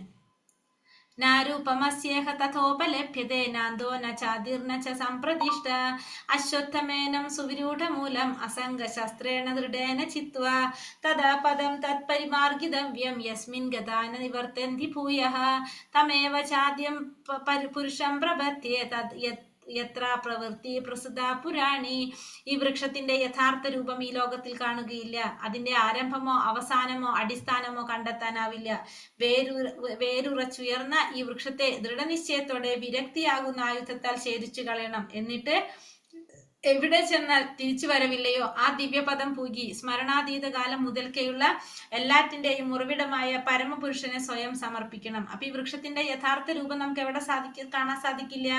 ഈ ലോകത്തില് കാണാനായിട്ട് സാധിക്കില്ല. അപ്പൊ ഈ വൃക്ഷത്തിന് യഥാർത്ഥത്തിൽ ഒരു രൂപമുണ്ട്. അത് നമുക്ക് ഈ ഭൗതിക ലോകത്തില്, ഭൂലോകത്തിൽ നമുക്ക് കാണാനായിട്ട് സാധിക്കില്ല. കാരണം അത് എവിടെ നിന്നാണ് തുടങ്ങുന്നത്? ബ്രഹ്മലോകത്തു നിന്നാണ് സ്റ്റാർട്ട് ചെയ്യുന്നത്. അതിന്റെ ആരംഭവും നമുക്ക് കാണാൻ സാധിക്കില്ല, അവസാനവും നമുക്ക് കാണാൻ സാധിക്കില്ല. വേര് ഉറച്ചുയർന്ന ഈ വൃക്ഷത്തെ നമുക്ക് എങ്ങനെ കളയണം? ദൃഢനിശ്ചയത്തോടെ വിരക്തിയാകുന്ന ആയുധം കൊണ്ട് നമ്മൾ ഛേദിച്ച് കളയണം. കാരണം ഈ വൃക്ഷം എന്ന് പറയുന്നത് ഭൗതികമായ ബന്ധനങ്ങളാണ്. എന്നിട്ട് എവിടെ ചെന്നാലാണ് നമുക്ക് തിരിച്ചു വരേണ്ടതില്ലാത്തത്? ആ ദിവ്യപദം പൂകി സ്മരണാതീത കാലം മുതൽക്കുള്ള എല്ലാറ്റിന്റെയും ഉറവിടമായ പരമപുരുഷന് സ്വയം സമർപ്പിക്കണം. അതിനുശേഷം എവിടെ ചെന്നാലാണോ നമുക്ക് തിരിച്ചു വരേണ്ടതില്ലാത്തത് ആ ദിവ്യപദം പൂകിയിട്ട് സ്മരണാതീത കാലം മുതൽക്കേയുള്ള എല്ലാറ്റിന്റെയും ഉറവിടമായിട്ടുള്ള പരമപുരുഷനായ ഭഗവാന് സ്വയം സമർപ്പിക്കുകയും വേണം. അസംഗ എന്ന വാക്കിവിടെ ശ്രദ്ധേയമാണ്. വിഷയ സുഖങ്ങളിലുള്ള ആസക്തിക്കും ഭൗതിക പ്രകൃതിയെ കീഴടക്കാനുള്ള വാസനയ്ക്കും കരുത്തേറെയുണ്ട്. ആ കാരണത്താൽ പ്രാമാണിക ഗ്രന്ഥങ്ങളെ മുൻനിർത്തിക്കൊണ്ടുള്ള ആധ്യാത്മിക ശാസ്ത്രത്തെ ചർച്ച ചെയ്തതും ജ്ഞാനികളിൽ നിന്ന് കേട്ടും വൈരാഗ്യം ശീലിക്കണം. അപ്പൊ ഇവിടെ അസംഗ എന്ന വാക്കൂടെ പറയുന്നത്. അപ്പൊ നമ്മൾ വിഷയങ്ങളിലുള്ള ആസക്തിക്കും ഭൗതിക പ്രകൃതിയെ കീഴടക്കാനുള്ള വാസന, ഒന്ന് വിഷയസുഖങ്ങളിലുള്ള ആസക്തി, പിന്നെ ഭൗതിക പ്രകൃതിയെ കീഴടക്കാനുള്ള വാസന, ഇതിന് എന്താണ്? കരുത്ത് കൂടുതലാണത്. അതുകൊണ്ട് തന്നെ നമ്മൾ എന്ത് ചെയ്യണം? നമ്മുടെ പ്രാമാണികമായിട്ടുള്ള ഗ്രന്ഥങ്ങളെ മുൻനിർത്തിക്കൊണ്ട് ആധ്യാത്മിക ശാസ്ത്രത്തെ കുറിച്ച് ചർച്ച ചെയ്യുക മാത്രമല്ല, ജ്ഞാനികളിൽ നിന്ന് ഭഗവാനെ കുറിച്ച് കേട്ട് നമുക്ക് എന്ത് വേണം? ഭൗതികമായ കാര്യങ്ങളില് വൈരാഗ്യം ശീലിപ്പിക്കണം. ഒപ്പം തന്നെ ഭഗവാനോടുള്ള ആസക്തി ഉണ്ടാക്കുകയും വേണം. നിർമാനമോഹാജിത സംഘദോഷ നാധ്യാത്മനിത്യ വിനിവൃത്ത കാമഃ ദ്വന്ദ്വൈർവിമുക്ത സുഖദുഃഖ സംചേർ ഗച്ഛന്ത്യമൂഢ പദമവ്യയം തദ് മിഥ്യാഭിമാനം മായാമോഹം ദുസംസർഗം എന്നീ ദോഷങ്ങൾ ഒഴിഞ്ഞ് ഭൗതിക തൃഷ്ണയിൽപ്പെടാതെ സനാതന തത്വത്തെ അറിഞ്ഞ് സുഖദുഃഖാദികളായ ദ്വന്ദ്ങ്ങളിൽ നിന്നും മോചിതരായി വിഭ്രാന്തരാകാതെ പരമപുരുഷന് സ്വയം സമർപ്പിക്കുന്നത് എങ്ങനെയെന്ന് അറിയാവുന്നവർ പരമമായ ശാശ്വത സാമ്രാജ്യം പ്രാപിക്കും. അപ്പോൾ എന്താ പറഞ്ഞത്? ഒന്ന് മിഥ്യാഭിമാനം, മായാമോഹം, ദുസംസർഗം. 3 കാര്യങ്ങളെ പറഞ്ഞല്ലേ. ഒന്ന് മിഥ്യാഭിമാനം, മിഥ്യയായിട്ടുള്ള അഭിമാനം, പിന്നെ മായാമോഹം, പിന്നെ ദുസംസർഗം. ഈ 3 കാര്യങ്ങളിൽ ദോഷങ്ങളിൽ നിന്നും ഒഴിഞ്ഞ് ഭൗതിക തൃഷ്ണയിൽപ്പെടാതെ സനാതനമായ തത്വത്തെ, ആ സനാതനമായ തത്വം പരമമായ സത്യത്തെ കുറിച്ചറിഞ്ഞ് സുഖദുഃഖങ്ങളായിട്ടുള്ള ദ്വന്ദ്ങ്ങളിൽ നിന്ന് മോചിതരായിട്ട് വിഭ്രാന്തരാകാതെ ആരാണോ ഭഗവാനെ സ്വയം സമർപ്പിക്കുന്നത്, അങ്ങനെ ചെയ്യുന്നവർക്ക് സമർപ്പിക്കുന്നത് എങ്ങനെയെന്ന് അറിയാവുന്നവർക്ക് എന്ത് സാധിക്കും? പരമമായ ശാശ്വത സാമ്രാജ്യം പ്രാപിക്കാനായിട്ട് സാധിക്കും. അപ്പൊ ആദ്യം നമുക്ക് എന്തൊക്കെ മാറണം? മിഥ്യാഭിമാനം, മായാമോഹം, ദുസംസർഗം. ഈ 3 കാര്യങ്ങള് നമുക്ക് ഇല്ലാതാകണം. അങ്ങനെയാണെങ്കിലാണ് നമുക്ക് എന്ത് സാധിക്കുന്നത്? എങ്ങനെയാണ് പരമപുരുഷന് സമർപ്പിക്കുന്നതെന്ന് അറിയാനായിട്ട് സാധിക്കുന്നത്. അപ്പൊ അങ്ങനെയുള്ളവർക്കാണ് പരമപദം പ്രാപിക്കാനും സാധിക്കുന്നത്. ഈ ഭൗതിക ലോകത്തിൽ ഏതെങ്കിലും വിധത്തിൽ ബഹുമതി നേടാമെന്ന് എപ്പോഴും പ്രതീക്ഷിക്കുന്നവർക്ക് പരമപുരുഷനെ ശരണം പ്രാപിക്കാൻ സാധ്യമല്ല. അപ്പോൾ വെറുതെ നമുക്ക് എന്ത് കിട്ടില്ല? ഒരിക്കലും ഭഗവാനെ ശരണം പ്രാപിക്കാനായിട്ട് സാധിക്കില്ല. കാരണം നമ്മൾ വിചാരിക്കുകയാണ് ഭൗതിക ലോകത്തിൽ ഏതെങ്കിലും വിധത്തിലൊക്കെ ബഹുമതി നേടാം എന്നൊക്കെ ചിന്തിക്കുന്നവർക്ക് ഒരിക്കലും എന്തുണ്ടാവില്ല? ഭഗവാനെ ശരണം പ്രാപിക്കാനായിട്ട് സാധിക്കില്ല. ഭക്തിയിലൂടെ മാത്രമേ ഭഗവാനെ പ്രാപിക്കാനായിട്ട് സാധിക്കുന്നുള്ളൂ. അടുത്ത ഭാഗത്തില് ഇപ്പൊ നമ്മള് ഇവിടെ 1ാമത്തെ ഭാഗത്തില് 6 വരെയുള്ള ശ്ലോകം കണ്ടു. ഇനി 6 മുതൽ 11 വരെയിലെ പുരുഷോത്തമ യോഗത്തെ കുറിച്ചാണ് പറയുന്നത്. ഇതോടെ പറയുന്നത് ന തത്ഭാസയതേ സൂര്യോ ന ശശാങ്കോ ന പാവകഃ യദ്ഗത്വാ ന നിവർത്തന്തെ തഥാ മാ പരമം മമ. പരമമായ എന്റെ ആവാസസ്ഥാനത്ത് സൂര്യചന്ദ്രന്മാരോ അഗ്നിയോ വൈദ്യുതിയോ വെളിച്ചം വീശുന്നില്ല. അവിടെ ചെന്നെത്തിയവർ ഒരിക്കലും ഭൗതിക ലോകത്തിലേക്ക് തിരിച്ചു വരില്ല. അപ്പൊ പരമമായിട്ടുള്ള ഭഗവാന്റെ ആവാസ സ്ഥാനത്ത് സൂര്യനോ ചന്ദ്രനോ വൈദ്യുതിയോ ഒന്നും വെളിച്ചം വീശുന്നില്ല എന്ന് മാത്രമല്ല, അവിടെ ചെന്നെത്തി കഴിഞ്ഞാൽ ഒരിക്കലും പിന്നെ ഭൗതിക ലോകത്തിലേക്ക് തിരിച്ചു വരേണ്ടതായിട്ട് വരുന്നില്ല. ഭഗവാന്റെ ലോകത്തിലേക്ക് എത്തിയ പിന്നെ പടക്ക് തിരിച്ചു വരേണ്ടതായിട്ട് വരുന്നില്ല. പരമം മമ എന്ന വാക്കിവിടെ പ്രാധാന്യമുണ്ട്. വാസ്തവത്തിൽ ഏതൊരു മുക്കുമൂലയും ഭഗവാന്റെയാണ്. പരമമ എന്ന വാക്കിവിടെ പ്രാധാന്യപ്പെട്ടതാണ്. കാരണം ഇവിടെ എന്ന് പറഞ്ഞത് ഈ ഭൗതിക പ്രപഞ്ചത്തിലുള്ളതെല്ലാതും ആരെ തന്നെയാണ്? ഭഗവാന്റെ തന്നെയാണ്. ഭഗവാനാണ് എല്ലാത്തിന്റെയും സൃഷ്ടി. എങ്കിലും പരമം, അതായത് 6 ഐശ്വര്യങ്ങളും തികഞ്ഞത് ആധ്യാത്മിക ലോകം അത്രേ. അവിടെ വെയിലിനോ നിലാവിനോ നക്ഷത്രങ്ങളോ ആവശ്യമില്ലെന്ന് കഠോപനിഷത്തും പറയുന്നു. ന തത്ര സൂര്യോപാധി ന ചന്ദ്രതാരകം. പരവ്യോമം മുഴുവൻ ഭഗവാന്റെ അന്തരംഗ ശക്തി കൊണ്ടുണ്ടാകുന്നത് കൊണ്ട് തന്നെ പ്രകാശമാനമാണ്. ആ പരമമായ ധാമം ആത്മസമർപ്പണത്തിലല്ലാതെ മറ്റൊരു വഴിയിലൂടെയും ആർക്കും പ്രാപ്യമല്ല. അപ്പൊ ഭഗവാന്റെ ആ പരമമായ ധാമത്തില് അവിടെ എന്താണ്? അതില് എന്തും ആരുടെ തന്നെയാണ്? ഭഗവാന്റെ തന്നെയാണ്. അവിടെ എല്ലാം ഭഗവാന്റെ തന്നെയാണ്.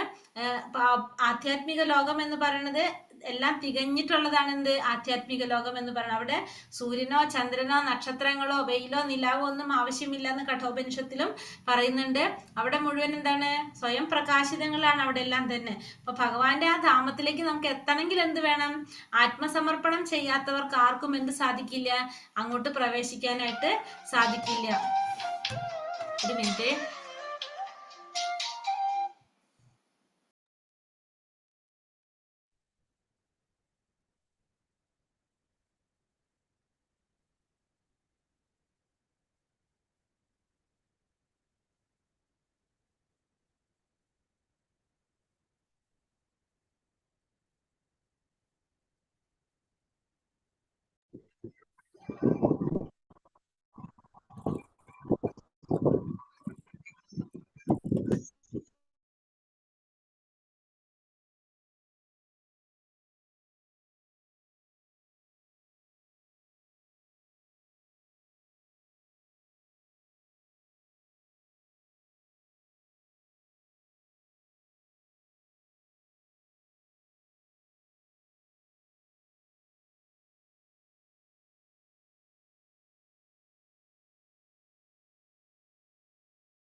ഹരേ കൃഷ്ണ.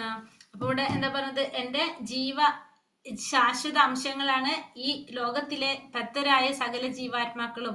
ബദ്ധമായ ജീവിതം നയിക്കുകയാൽ മനസ്സുൾപ്പെടെയുള്ള 6 ഇന്ദ്രിയങ്ങൾ ഉപയോഗിച്ച് അവർ കഠിനാധ്വാനം ചെയ്യുകയാണ്. അപ്പോൾ ഭഗവാന്റെ ശാശ്വതമായിട്ടുള്ള അംശങ്ങളാണ് എന്ത്, ഈ ലോകത്തിലുള്ള എല്ലാ ജീവാത്മാക്കളും ഭഗവാന്റെ അംശമാണ്. ബദ്ധമായ ജീവിതം നയിക്കുന്നത് കൊണ്ട് അവർക്ക് എന്ത് ചെയ്യേണ്ടതായിട്ട് വരാണ്, കഠിനാധ്വാനം ചെയ്യേണ്ടതായിട്ട് വരാണ് ഇന്ദ്രിയങ്ങള് ഉപയോഗിച്ചുകൊണ്ട്. ജീവാത്മാക്കളുടെ വ്യക്തിത്വം വെളിവാക്കുന്ന ഒരു ശ്ലോകമാണിത്. ഭഗവാന്റെ ചെറിയൊരു അംശമാണ് ആര്, ജീവാത്മാവ്. എന്നും അങ്ങനെ തന്നെയായിരിക്കും ഉണ്ടാകുന്നത്. ബദ്ധാവസ്ഥയിൽ ആ വ്യക്തിഗത ഭാവം കൈക്കൊള്ളുന്നതാണെന്നും മുക്തി നേടിയാൽ പരമപുരുഷൻ ലയിച്ച് ഭഗവാനുമായി താതാത്മ്യം പ്രാപിക്കാമെന്നും പറയുന്നത് ശരിയല്ല. ജീവൻ എന്നും അംശഭൂതനാണ്, സനാതന എന്ന് വ്യക്തമായി പറഞ്ഞു. അപ്പൊ ജീവാത്മാവിന്റെ വ്യക്തിത്വം വെളിവാക്കുന്ന ശ്ലോകമാണ് നമ്മളിപ്പോ ഈ പറഞ്ഞത്. പരമപുരുഷന്റെ ചെറിയൊരു അംശം മാത്രമാണ് ആര്, ജീവാത്മാവ് എന്നത് ഭഗവാന്റെ അംശമാണ്. എന്നും അങ്ങനെ തന്നെയാണ് ഇരിക്കുന്നത്. ബദ്ധാവസ്ഥയില് എന്താണ് സംഭവിക്കുന്നത്, വ്യക്തിഗത ഭാവം കൈക്കൊള്ളുന്നതാണെന്നും മുക്തി നേടിയാൽ പരമപുരുഷനിൽ ലയിച്ച് ഭഗവാനുമായി താതാത്മ്യം പ്രാപിക്കുന്നെന്നും പറയുന്നത് ശരിയല്ല. അപ്പൊ ഇവിടെ ബദ്ധാവസ്ഥയില് ഈ ഭൗതിക ലോകത്തിൽ വന്നപ്പോ അതെന്താണ്, ബന്ധനത്തിലായി. അപ്പോഴാണ് വ്യക്തിഗത ഭാവം കൈക്കൊള്ളുന്നത്. അത് കഴിഞ്ഞ് മുക്തി നേടിക്കഴിഞ്ഞാൽ ഭഗവാനിൽ ലയിക്കും എന്ന്, ഇപ്പൊ താതാത്മ്യം പ്രാപിക്കും എന്ന് പറയുന്നത് ഒരിക്കലും ശരിയല്ല. കാരണം ജീവാത്മാവ് എപ്പോഴും ആരാണ്, ഭഗവാന്റെ അംശമാണ്. പിന്നെ സനാതനനാണ് എന്ന് വ്യക്തമായിട്ട് പറയുന്നുണ്ട്. ഭഗവാന്റെ അംശമാണ്, പക്ഷെ എന്തല്ല, ഭഗവാനിൽ ലയിക്കുന്നതായിട്ടല്ല പറയുന്നത്. ശരീരം യഥവാപ്നോതി യച്ഛാപ്യത്ക്രാമതീശ്വരഃ ഗൃഹീതൈതാനി സംയാതി വായുർഗന്ധാനി വാശയത്. ഭൗതിക ലോകത്തിലെ ജീവാത്മാവ് കാറ്റ് ഗന്ധങ്ങളെ എന്ന പോലെ ജീവിത സങ്കല്പങ്ങളെ ഒരു ശരീരത്തിൽ നിന്ന് മറ്റൊന്നിലേക്ക് കൊണ്ടുപോകുന്നു. അങ്ങനെ ഒരു തരത്തിലുള്ള ശരീരം ഉപേക്ഷിച്ച് മറ്റൊരു തരത്തിലുള്ള ശരീരം സ്വീകരിക്കുന്നു. അപ്പൊ ഈ ഭൗതിക ലോകത്തിലുള്ള ജീവാത്മാവ് എപ്രകാരമാണോ കാറ്റ് ഗന്ധങ്ങളെ കൊണ്ടുപോകുന്നത്, നമുക്ക് എന്താ അറിയാൻ സാധിക്കില്ല അല്ലെ, കാണാൻ സാധിക്കില്ല, അറിയാൻ സാധിക്കില്ല, നമുക്കൊരു സ്മെല്ല് മാത്രം ഫീൽ ചെയ്യും. നമ്മൾ പോലും അറിയാതെയാണ് കാറ്റ് ഗന്ധങ്ങളെ കൊണ്ടുപോകുന്നത്. അതേപോലെ ജീവാത്മാവ് ജീവിത സങ്കല്പങ്ങളെ ഒരു ശരീരത്തിൽ നിന്ന് മറ്റൊരിടത്തിലേക്ക് കൊണ്ടുപോകുന്നു. നമ്മള് ഒരു തരത്തിലുള്ള ശരീരം ഉപേക്ഷിച്ച് അടുത്തൊരു ശരീരം അത് സ്വീകരിക്കുന്നു. നമുക്കത് മനസ്സിലാക്കാനും കൂടി സാധിക്കുന്നില്ല. ഇവിടെ ജീവാത്മാവിനെ ഈശ്വരൻ എന്ന് പറഞ്ഞിട്ടുള്ളത് സ്വശരീരത്തെ നിയന്ത്രിക്കുന്നത് എന്നതിനാലാണ്. തനിക്ക് ഇഷ്ടമാണെങ്കിൽ ജീവാത്മാവിനെ മേന്മ കൂടിയ ഒരു ശരീരം സ്വീകരിക്കാം, അല്ലെങ്കിൽ താഴ്ന്ന തരത്തിലുള്ള ശരീരം എടുക്കാനായിട്ട് സാധിക്കും. രണ്ടിലും സ്വാതന്ത്ര്യം ആർക്കുണ്ട്, ജീവാത്മാവിനുണ്ട്. ഈ ശരീരത്തിന് വരാവുന്ന മാറ്റം ജീവനെ ആശ്രയിച്ചാണ് ഇരിക്കുന്നത്. മരണസമയത്ത് താൻ സ്വയം വളർത്തിയെടുത്ത ബോധമാണ് ഇനി എടുക്കാൻ പോകുന്ന ദേഹം എന്തെന്ന് തീരുമാനിക്കുന്നത്. അപ്പൊ ജീവാത്മാവിന് ഇവിടെ ഈശ്വരൻ എന്ന് പറയുന്നത് നമ്മളെ എന്താണ്, ആ ശരീരത്തെ കുറിച്ച് നിയന്ത്രിക്കുന്നത് കൊണ്ടാണ്, സ്വന്തം ശരീരത്തെ നിയന്ത്രിക്കുന്നത് കൊണ്ടാണ് അങ്ങനെ പറയുന്നത്. അപ്പോൾ ഇവിടെ തനിക്ക് ഇഷ്ടമാണെങ്കിൽ ജീവാത്മാവിന് എന്ത് സാധിക്കും, മേന്മയേറിയൊരു ശരീരം സ്വീകരിക്കാനായിട്ട് സാധിക്കും, അല്ലെങ്കിൽ താഴ്ന്നതും സ്വീകരിക്കാനായിട്ട് സാധിക്കും. അതിനുള്ള സ്വാതന്ത്ര്യം ആർക്കുണ്ട്, ജീവാത്മാവിനുണ്ട്. പക്ഷേ അവിടെ എന്താ സംഭവിക്കുന്നത്, ഈ ശരീരത്തിന് വരുന്ന മാറ്റം എന്തിനെ ആശ്രയിച്ചാണ് ഇരിക്കുന്നത്, നമ്മുടെ പ്രവൃത്തിയെ ആശ്രയിച്ചാണ് ഇരിക്കുന്നത്. ഇപ്പൊ മരണസമയത്ത് അല്ലെങ്കിൽ നമ്മുടെ ബോധത്തെ, നമ്മുടെ മരണസമയത്ത് നമ്മൾ സ്വയം ചെയ്തിട്ടുള്ള, നമ്മൾ വളർത്തിയെടുത്തിട്ടുള്ള ബോധമാണ് അടുത്തൊരു ജന്മത്തില് നമ്മൾ ഏത് ശരീരമാണ് എടുക്കേണ്ടതെന്ന് തീരുമാനിക്കുന്നത്. മരണസമയത്ത് നമ്മളിലുണ്ടായ ഒരു അവബോധമാണത് തീരുമാനിക്കുന്നത്. ശ്രോത്രം ചക്ഷു സ്പർശനം ച രസനം ഘ്രാണമേവ ച അധിഷ്ഠായ മനശ്ചായം വിഷയാനുപസേവത്തെ. ഇപ്രകാരം മറ്റൊരു സ്ഥൂല ശരീരം കൈക്കൊള്ളുന്ന ജീവാത്മാവ് മനസ്സിനിണങ്ങിയ 5 ഇന്ദ്രിയങ്ങൾ, അതായത് കണ്ണ്, നാക്ക്, മൂക്ക്, ത്വക്ക്, ചെവി, ഈ ഇന്ദ്രിയങ്ങൾ ഉപയോഗിച്ച് സ്വീകരിക്കുകയും അവയിലൂടെ ഒരു കൂട്ടം ഇന്ദ്രിയ വിഷയങ്ങളെ ആസ്വദിക്കുകയും ചെയ്യുന്നു. അപ്പൊ ഇപ്രകാരം സ്ഥൂല ശരീരം കൈക്കൊള്ളുന്ന ജീവാത്മാവ് എന്ത് ചെയ്യും, മനസ്സിനിണങ്ങിയിട്ടുള്ള ഈ 5 ഇന്ദ്രിയങ്ങൾ ഉപയോഗിച്ചുകൊണ്ട്, നമ്മൾ 5 ഇന്ദ്രിയങ്ങൾ ഉപയോഗിച്ചുകൊണ്ട് വീണ്ടും അതിലെന്ത് ചെയ്യാൻ തുടങ്ങും, ഇന്ദ്രിയ വിഷയങ്ങളെ ആസ്വദിക്കാനായിട്ട് തുടങ്ങും. അപ്പൊ ഒരു ശരീരത്തിൽ നിന്ന് മറ്റൊരു ശരീരത്തിലേക്ക് പോകുമ്പോൾ ആ ജീവാത്മാവ് അവിടെ ചെന്നിട്ടും എന്താണ് ചെയ്യുന്നത്, ഈ ഇന്ദ്രിയങ്ങൾ ഉപയോഗിച്ചുകൊണ്ട് പിന്നെയും ആസ്വാദനത്തിന് വേണ്ടി തന്നെ ശ്രമിച്ചുകൊണ്ടേയിരിക്കും. അവബോധം സ്വതേ വെള്ളം പോലെ വിശുദ്ധമാണ്. എന്നാൽ ഏതെങ്കിലും നിറം ചേർന്ന് കഴിഞ്ഞാൽ ആ വെള്ളം പോലെ ആ നിറത്തിലാകും. അങ്ങനെ തന്നെ ജീവാത്മാവ് വിശുദ്ധമാകിയാൽ അവബോധവും വിശുദ്ധമായിരിക്കും. ഭൗതിക ഗുണങ്ങളുടെ സമ്പർക്കത്താലാണ് അവബോധത്തിന് മാറ്റം വരുന്നത്. അപ്പോൾ ഇവിടെ ജീവാത്മാവ് എന്ന് പറഞ്ഞ വെള്ളം പോലെയാണ്. ഇപ്പൊ ഒരു വെള്ളത്തില് നമ്മൾ ഏതൊരു കളർ ചേർത്ത് കഴിഞ്ഞാൽ വെള്ളം എന്തായി മാറും? ആ കളറിലായിട്ട് മാറും. അതേപോലെ ജീവാത്മാവ് ഈ ഭൗതിക പ്രപഞ്ചത്തിൽ വരുമ്പോൾ ഗുണങ്ങൾ ഏതാണോ സ്വാധീനിക്കുന്നത് പിന്നെ അതിനനുസരിച്ചാണ് പ്രവർത്തിക്കുന്നത്. അപ്പൊ അതുകൊണ്ട് ഇതൊക്കെ വരുന്ന എന്താണ്? ഈ ഗുണങ്ങളുമായിട്ടുള്ള സമ്പർക്കം കൊണ്ടാണ് ഈ ജീവാത്മാക്കിന് ഇതൊക്കെ സംഭവിക്കുന്നത്. അപ്പൊ ജീവാത്മാവ് വിശുദ്ധനാണെങ്കിൽ അവബോധം വിശുദ്ധമായിരിക്കും. ജീവാത്മാവ് അല്ല, അതങ്ങനെ അല്ലെങ്കിൽ സ്വാഭാവികമായിട്ട് അവബോധത്തിലും എന്ത് വരും? മാറ്റം വന്നുകൊണ്ടേയിരിക്കും. ഉത്ക്രാമന്തം സ്ഥിതം വാപി ഭൂഞ്ചാനാം വാ ഗുണാനിതം വിമൂഢാനാനു പശ്യന്തി പശ്യന്തി ജ്ഞാന ചക്ഷുഷഃ. ജീവാത്മാവ് എങ്ങനെ ഈ ശരീരം വിട്ടു പോകുന്നുവെന്നോ ഗുണങ്ങളുടെ അടിസ്ഥാനത്തിൽ വഴിപ്പെട്ട് ഏതു തരം ശരീരത്തെയാണ് സ്വീകരിച്ച് അനുഭവിക്കുന്നതെന്നോ മൂഢന്മാർക്ക് അറിയാൻ വയ്യ.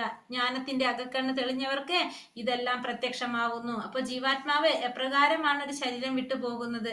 ഗുണങ്ങളുടെ ആകർഷണത്തിന്റെ അടിസ്ഥാനത്തിൽ ഏതു തരം ശരീരത്തെയാണ് അനുഭവിക്കാനായിട്ട് ആഗ്രഹിക്കുന്നത്? അത് ആർക്കറിയാൻ സാധിക്കില്ല?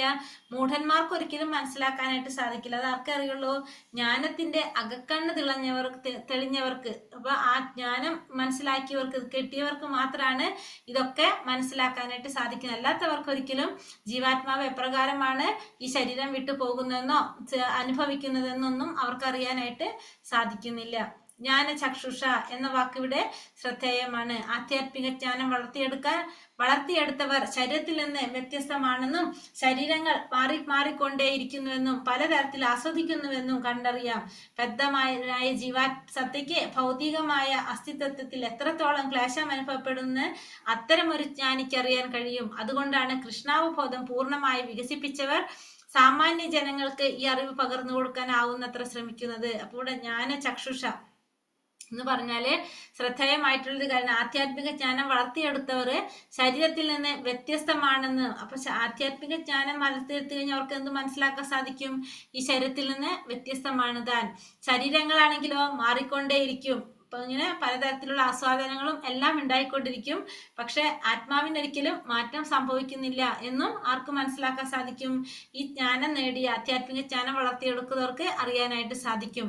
മാത്രമല്ല ബദ്ധനായ ജീവാത്മാവ് ഭൗതികമായ അസ്തിത്വത്തിൽ എത്രത്തോളം ക്ലേശം അനുഭവിക്കപ്പെടുന്നുവെന്നും അത്തരത്തിലുള്ള ജ്ഞാനിക്ക് ഈ ഭൗതിക ലോകത്തിൽ എന്തോരം ഒരു ജീവാത്മാവിന് ക്ലേശങ്ങൾ അനുഭവിക്കേണ്ടി വരുന്നതെന്നും ആർക്കറിയാൻ സാധിക്കും? ഈ ജ്ഞാനിക്ക് അറിയാനായിട്ട് സാധിക്കും. അതുകൊണ്ട് കൃഷ്ണാവബോധം പൂർണ്ണമായും വികസിപ്പിച്ചവർ സാമാന്യ ജനങ്ങൾക്ക് ഈ അറിവ് പകർന്നു കൊടുക്കാൻ ആവുന്നത്ര ശ്രമിക്കുന്നു. അപ്പൊ അതുകൊണ്ടാണ് കൃഷ്ണാവബോധം പൂർണ്ണമായിട്ട് വികസിപ്പിച്ചിട്ടുള്ളവര് സാമാന്യ ജനങ്ങൾക്ക് ഈ അറിവ് പകർന്നു കൊടുക്കാനായിട്ട് ശ്രമിക്കുന്നത്. അതുകൊണ്ടാണ്. അപ്പൊ കൃഷ്ണാവബോധത്തിൽ വന്നിട്ടുള്ളവർ എന്ത് ചെയ്യും? മറ്റുള്ളവർക്കും അത് പറഞ്ഞ് മനസ്സിലാക്കി കൊടുക്കാൻ ശ്രമിക്കുന്നത് ഇത്തരത്തിലുള്ള ഓരോ പ്രവർത്തികള് കാരണം കൊണ്ടാണ്. യദന്തോ യോഗിനൈശ്ചന്യം പശ്യന്ത്യാത്മന്യവസ്ഥിതം യദന്തോപ്യകൃതാത്മാനോ നൈനം പശ്യന്ത്യ ചേതസ. ആത്മസാക്ഷാത്കാരം ലഭിച്ച് എപ്പോഴും യത്നിച്ചു കൊണ്ടിരിക്കുന്ന അതീന്ദ്രിയവാദികൾക്ക് ഇതെല്ലാം വ്യക്തമായി കാണാൻ സാധിക്കും. അപ്പൊ ഇത് ആർക്കൊക്കെ അറിയാൻ സാധിക്കും? ആത്മസാക്ഷാത്കാരം ലഭിച്ചവർക്ക്, അതീന്ദ്രിയവാദികൾക്ക് ഒക്കെ ഇത് നന്നായിട്ട് മനസ്സിലാക്കാനായിട്ട് സാധിക്കും. മനോവികാസം പ്രാപിക്കാത്തവർക്കും ആത്മസാക്ഷാത്കാരം ലഭിക്കാത്തവർക്കും എത്ര ശ്രമിച്ചാലും എന്താണ് സംഭവിക്കുന്നതെന്ന് മനസ്സിലാക്കാനായിട്ട് സാധിക്കില്ല. അപ്പോൾ മനോവികാസം പ്രാപിക്കാത്തവർക്ക്, ആത്മസാക്ഷാത്കാരം ലഭിക്കാത്തവർക്ക് എന്താണ് സംഭവിക്കുന്നത് എന്നുള്ളത് എത്ര ശ്രമിച്ചാലും അവർക്ക് മനസ്സിലാക്കാനായിട്ട് സാധിക്കുന്നുണ്ടാവില്ല. ആത്മസാക്ഷാത്കാരം സാധിച്ചവർക്കാണ്, അതീന്ദ്രിയവാദികൾക്കാണ് അതൊക്കെ അറിയാനായിട്ട് സാധിക്കുന്നത്. അല്ലാത്തവർക്ക് ഇത് അറിയാനായിട്ട് സാധിക്കുന്നുണ്ടാവില്ല. ഇവിടെ യോഗിന എന്ന പദത്തിന് പ്രാധാന്യമുണ്ട്. ഇന്ന് യോഗികൾ എന്ന് പറയുന്നവരും യോഗികളുടേതെന്ന് അറിയപ്പെടുന്ന സംഘടനകളും ഏറെയുണ്ട്. ആത്മസാക്ഷാത്കാരത്തെ സംബന്ധിച്ചിടത്തോളം രണ്ടു കൂട്ടരും അന്ധതയിൽ തന്നെ. യദന്തോപ്യകൃതാത്മാന എന്നതിന്റെ പ്രത്യക്ഷോദാഹരണങ്ങളാണവർ. ഈ ഒരു പ്രത്യേക യോഗ പദ്ധതി അനുസരിച്ച് പ്രവർത്തിക്കുന്നുണ്ടെങ്കിലും ആത്മസാക്ഷാത്കാരം ലഭിക്കാത്തവരാണത്. അപ്പൊ ഇവിടെ യോഗിന എന്ന പദത്തിന് പ്രാധാന്യം പറയുന്നുണ്ട്. എന്താണ് പറയുന്നത്? യോഗികൾ എന്ന് പറയുന്നവരും യോഗികളുടെ എന്നറിയപ്പെടുന്ന സംഘടനകളും ഉണ്ട്. പക്ഷെ എന്താണ്? ആത്മസാക്ഷാത്കാരത്തെ കുറിച്ച് ഇവർ അന്ധതയിലാണ്. ഇവർക്ക് ഈ സംഘടനകളായാലും ഈ യോഗികളുടെ എന്നറിയപ്പെടുന്ന സംഘടനകളായാലും യോഗികൾ എന്ന് പറയുന്നവർക്കും എന്തറിയില്ല? ആത്മസാക്ഷാത്കാരത്തെ കുറിച്ച് അവർക്കൊന്നും അറിയില്ല. അപ്പൊ അതിന് എന്താണ് പറയുന്നത്? ആത്മസാക്ഷാത്കാരത്തെ കുറിച്ച് അവര് അജ്ഞരാണെന്ന് പറയാനായിട്ട് സാധിക്കും. നമുക്ക് അന്ധതയിലാണ് അവർ നിൽക്കുന്നത്. അപ്പം യദന്തോപ്യകൃതാത്മാന എന്നതിന്റെ പ്രത്യക്ഷ ഉദാഹരണങ്ങളാണ് അവര്. ഇതൊക്കെ യദന്ത്യോ യതന്ത്യോപകൃതാത്മാന എന്നതിന്റെ പ്രത്യക്ഷ ഉദാഹരണങ്ങളാണ് അവർ. അപ്പൊ പ്രത്യക്ഷത്തിലുള്ള ഉദാഹരണങ്ങളാണ് ഇവര്. ഒരു പ്രത്യേക യോഗ പദ്ധതി അനുസരിച്ച് പ്രവർത്തിക്കുന്നുണ്ടെങ്കിലും ഇവർക്ക് എന്തില്ല, ആത്മസാക്ഷാത്കാരം ലഭിക്കാത്തവരാണ്. അതായത് ആത്മാവിന് സാക്ഷാത്കാരം ലഭിക്കാൻ വേണ്ടിയിട്ടല്ല അവർ പ്രവർത്തിക്കുന്നത്, പ്രത്യേക യോഗ പദ്ധതികളൊക്കെ അനുസരിച്ച് പ്രവർത്തിക്കുന്നു എന്ന് മാത്രമേ ഉള്ളൂ. അതുകൊണ്ട് ഇവര് ഇങ്ങനെയുള്ളവരാണ്, അന്ധതയിൽ തന്നെയുള്ളവരാണ്. ഇനി പുരുഷോത്തമ യോഗത്തിൽ പരിപാലകൻ എന്ന നിലയിൽ ഭഗവാന്റെ സ്ഥാനത്തെ കുറിച്ചാണ് പറയുന്നത്. യഥാദിത്യഗതം തേജോ ജഗത് ഭാസായ ദേഖിലം യച്ചന്ദ്രമസി യച്ചാഗ്നൗ തത്തേജോ വിധി മാമകം. പ്രപഞ്ചത്തിലെ അന്ധകാരം അത്രയും നീക്കി അതിനെ ശോഭായമാനമാക്കുന്ന സൂര്യന്റെ തേജസ് എന്നിൽ നിന്നാണ് വരുന്നത്. അപ്പൊ പ്രപഞ്ചത്തിന്റെ അന്ധകാരം അത്രയും നീക്കിയിട്ട് അതിനെ പ്രകാശമാനമാക്കുന്ന സൂര്യന്റെ തേജസ് ഭഗവാനിൽ നിന്നാണ് വരുന്നത്. ചന്ദ്രന്റെയും അഗ്നിയുടെയും തേജസ്സുകളും ഭഗവാനിൽ നിന്ന് വരുന്നു. അപ്പൊ ചന്ദ്രന്റെ തേജസ് വരുന്നതും അഗ്നിയുടെ തേജസ് വരുന്നതും എല്ലാം ആരിൽ നിന്ന് തന്നെയാണ്, ഭഗവാനിൽ നിന്ന് തന്നെയാണ് വരുന്നത്. എല്ലാത്തിന്റെ ഉറവിടം ഭഗവാൻ തന്നെയാണെന്ന് ഇവിടെ ഭഗവാൻ പറയാണ്. ഭഗവാന്റെ കാരുണ്യമില്ലെങ്കിൽ സൂര്യനാകട്ടെ ചന്ദ്രനാകട്ടെ അഗ്നിയാകട്ടെ ഒന്നും ഉണ്ടാകുമായിരുന്നില്ല. അവയുടെ സഹായമില്ലെങ്കിൽ ആർക്കും ജീവിക്കാൻ കഴിയില്ല. ബദ്ധനായ ജീവാത്മാവിനെ കൃഷ്ണാവബോധത്തിലേക്ക് നയിക്കുന്നതാണ് ഈ ചിന്തകൾ. അപ്പോൾ ഭഗവാന്റെ കാരുണ്യം ഇല്ലെങ്കിൽ നമുക്ക് എന്ത് സാധിക്കില്ല, സൂര്യനോ ചന്ദ്രനോ ഒന്നും ഉണ്ടാകാനായിട്ട് സാധിക്കില്ല. അതിന്റെ സഹായം ഇല്ലെങ്കിലോ നമുക്ക് ജീവിക്കാനും സാധിക്കില്ല. കാരണം നമുക്ക് സൂര്യന്റെ പ്രകാശം അത്യാവശ്യമാണ്. ചന്ദ്രനാണ് എന്താണ് സസ്യങ്ങൾക്ക് എന്ത് നൽകുന്നത്, പോഷണം നൽകുന്നത്.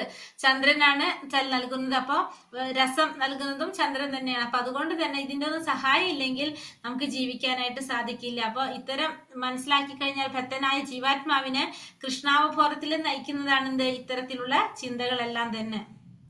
ഗാമ വിശ്യച്ച ഭൂതാനി ധാരയാമ്യാഹമോജസ പുഷ്ണാമി ചൗഷതി സർവ സോമോ ഭൂത്തോരസാത്മക.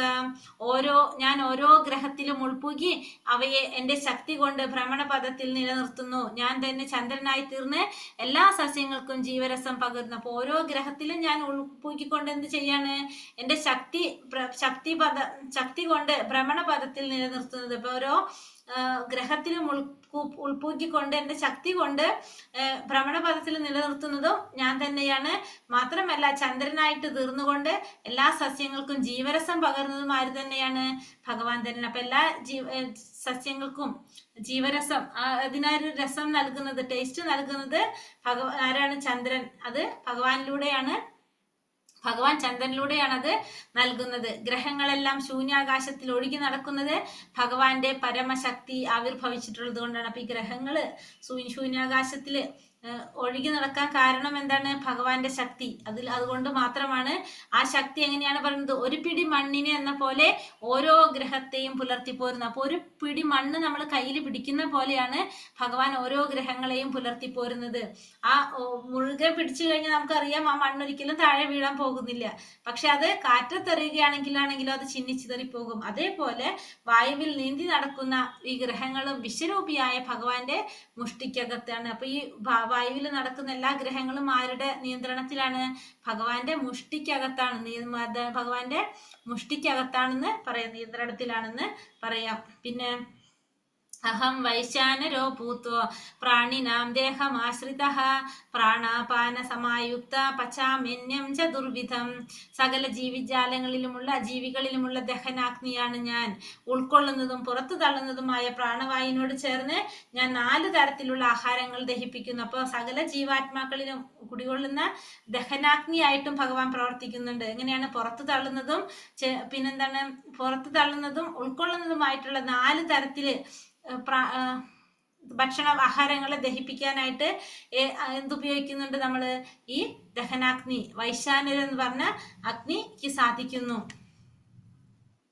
ആഹാര വസ്തുക്കളെല്ലാം ദഹിപ്പിക്കാൻ ഭഗവാൻ സഹായിക്കണമെന്നിരിക്കെ ഭക്ഷണ പ്രക്രിയയിൽ കൂടി ജീവാത്മാവിന് സ്വാതന്ത്ര്യമില്ല. ദഹന പ്രക്രിയക്ക് ഭഗവത് സഹായമില്ലെങ്കിൽ ഭക്ഷിക്കാനാകില്ല. അതുകൊണ്ട് പരമപുരുഷൻ തന്റെ ഭക്ഷ്യങ്ങളെ സൃഷ്ടിക്കുകയും അവയെ ദഹിപ്പിക്കുകയും ചെയ്യുന്നു.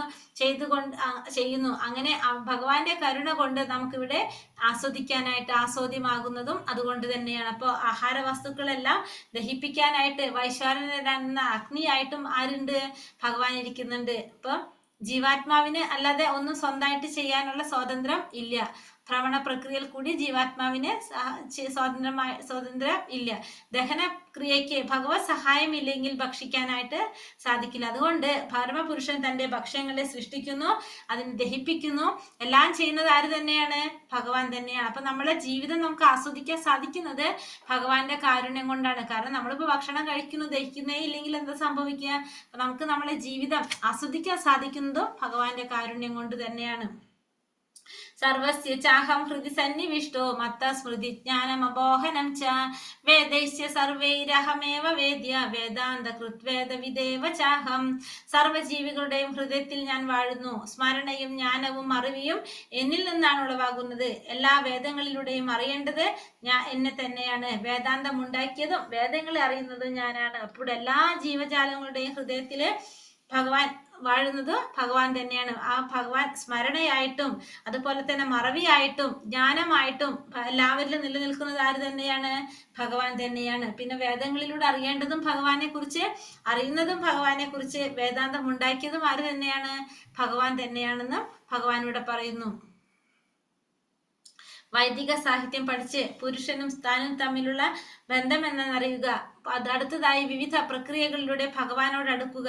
അവസാനമായി പരമപുരുഷനാകുന്ന ആത്യന്തിക ലക്ഷ്യത്തെ പ്രാപിക്കുക. ഇതൊക്കെയാണ് ഇതിന്റെ ഉദ്ദേശം, വേദങ്ങളുടെ ഉദ്ദേശം. വേദജ്ഞാനം, പരമങ്ങളുടെ പരമലക്ഷ്യം എന്നീ ഈ ശ്ലോകത്തിൽ വ്യക്തമായി വ്യാപിച്ചിരിക്കുന്നു. അപ്പോൾ വൈദിക സാഹിത്യം മനസ്സിലാക്കിയിട്ട് പരമപുരുഷനും താനുമായുള്ള ബന്ധം എന്താണെന്ന് അറിയണം. ആദ്യം തന്നെ നമുക്ക് എന്തറിയണം? ഭഗവാനും താനും തമ്മിലുള്ള ബന്ധം എന്താണെന്ന് അറിയണം. അത് കഴിഞ്ഞിട്ട് ഭഗവാനിലേക്ക് അടുക്കുന്ന പ്രക്രിയയെ കുറിച്ച് നോക്കണം. പിന്നെ അതിനുശേഷം നമുക്ക് എന്ത് സാധിക്കും? ഈ വേദങ്ങളുടെ പരമലക്ഷ്യം പരമാത്മാവായ ഭഗവാനാണെന്ന് മനസ്സിലാക്കി നമുക്ക് അതിലേക്ക് പോകാനായിട്ട് സാധിക്കും. അപ്പൊ ആത്യന്തിക ലക്ഷ്യം എന്താണെന്നുള്ളതും കൂടി നമ്മൾ മനസ്സിലാക്കി വെക്കണം. ഇനി ത്രിശ്ലോകി ഭഗവത്ഗീത എന്ന് പറയുന്ന സംഗ്രഹത്തില് ദാവി മൗപുരുഷൗ ലോകേ അക്ഷരാക്ഷര ഏവച ക്ഷരാ സർവാണി ഭൂതാനി കുടസ്ഥോക്ഷര ഉച്യത്തെ. പുരുഷന്മാർ രണ്ട് വിധത്തില്, ഒന്ന് തെറ്റ് പറ്റുന്നവരും ഒന്ന് തെറ്റ് പറ്റാത്തവരും.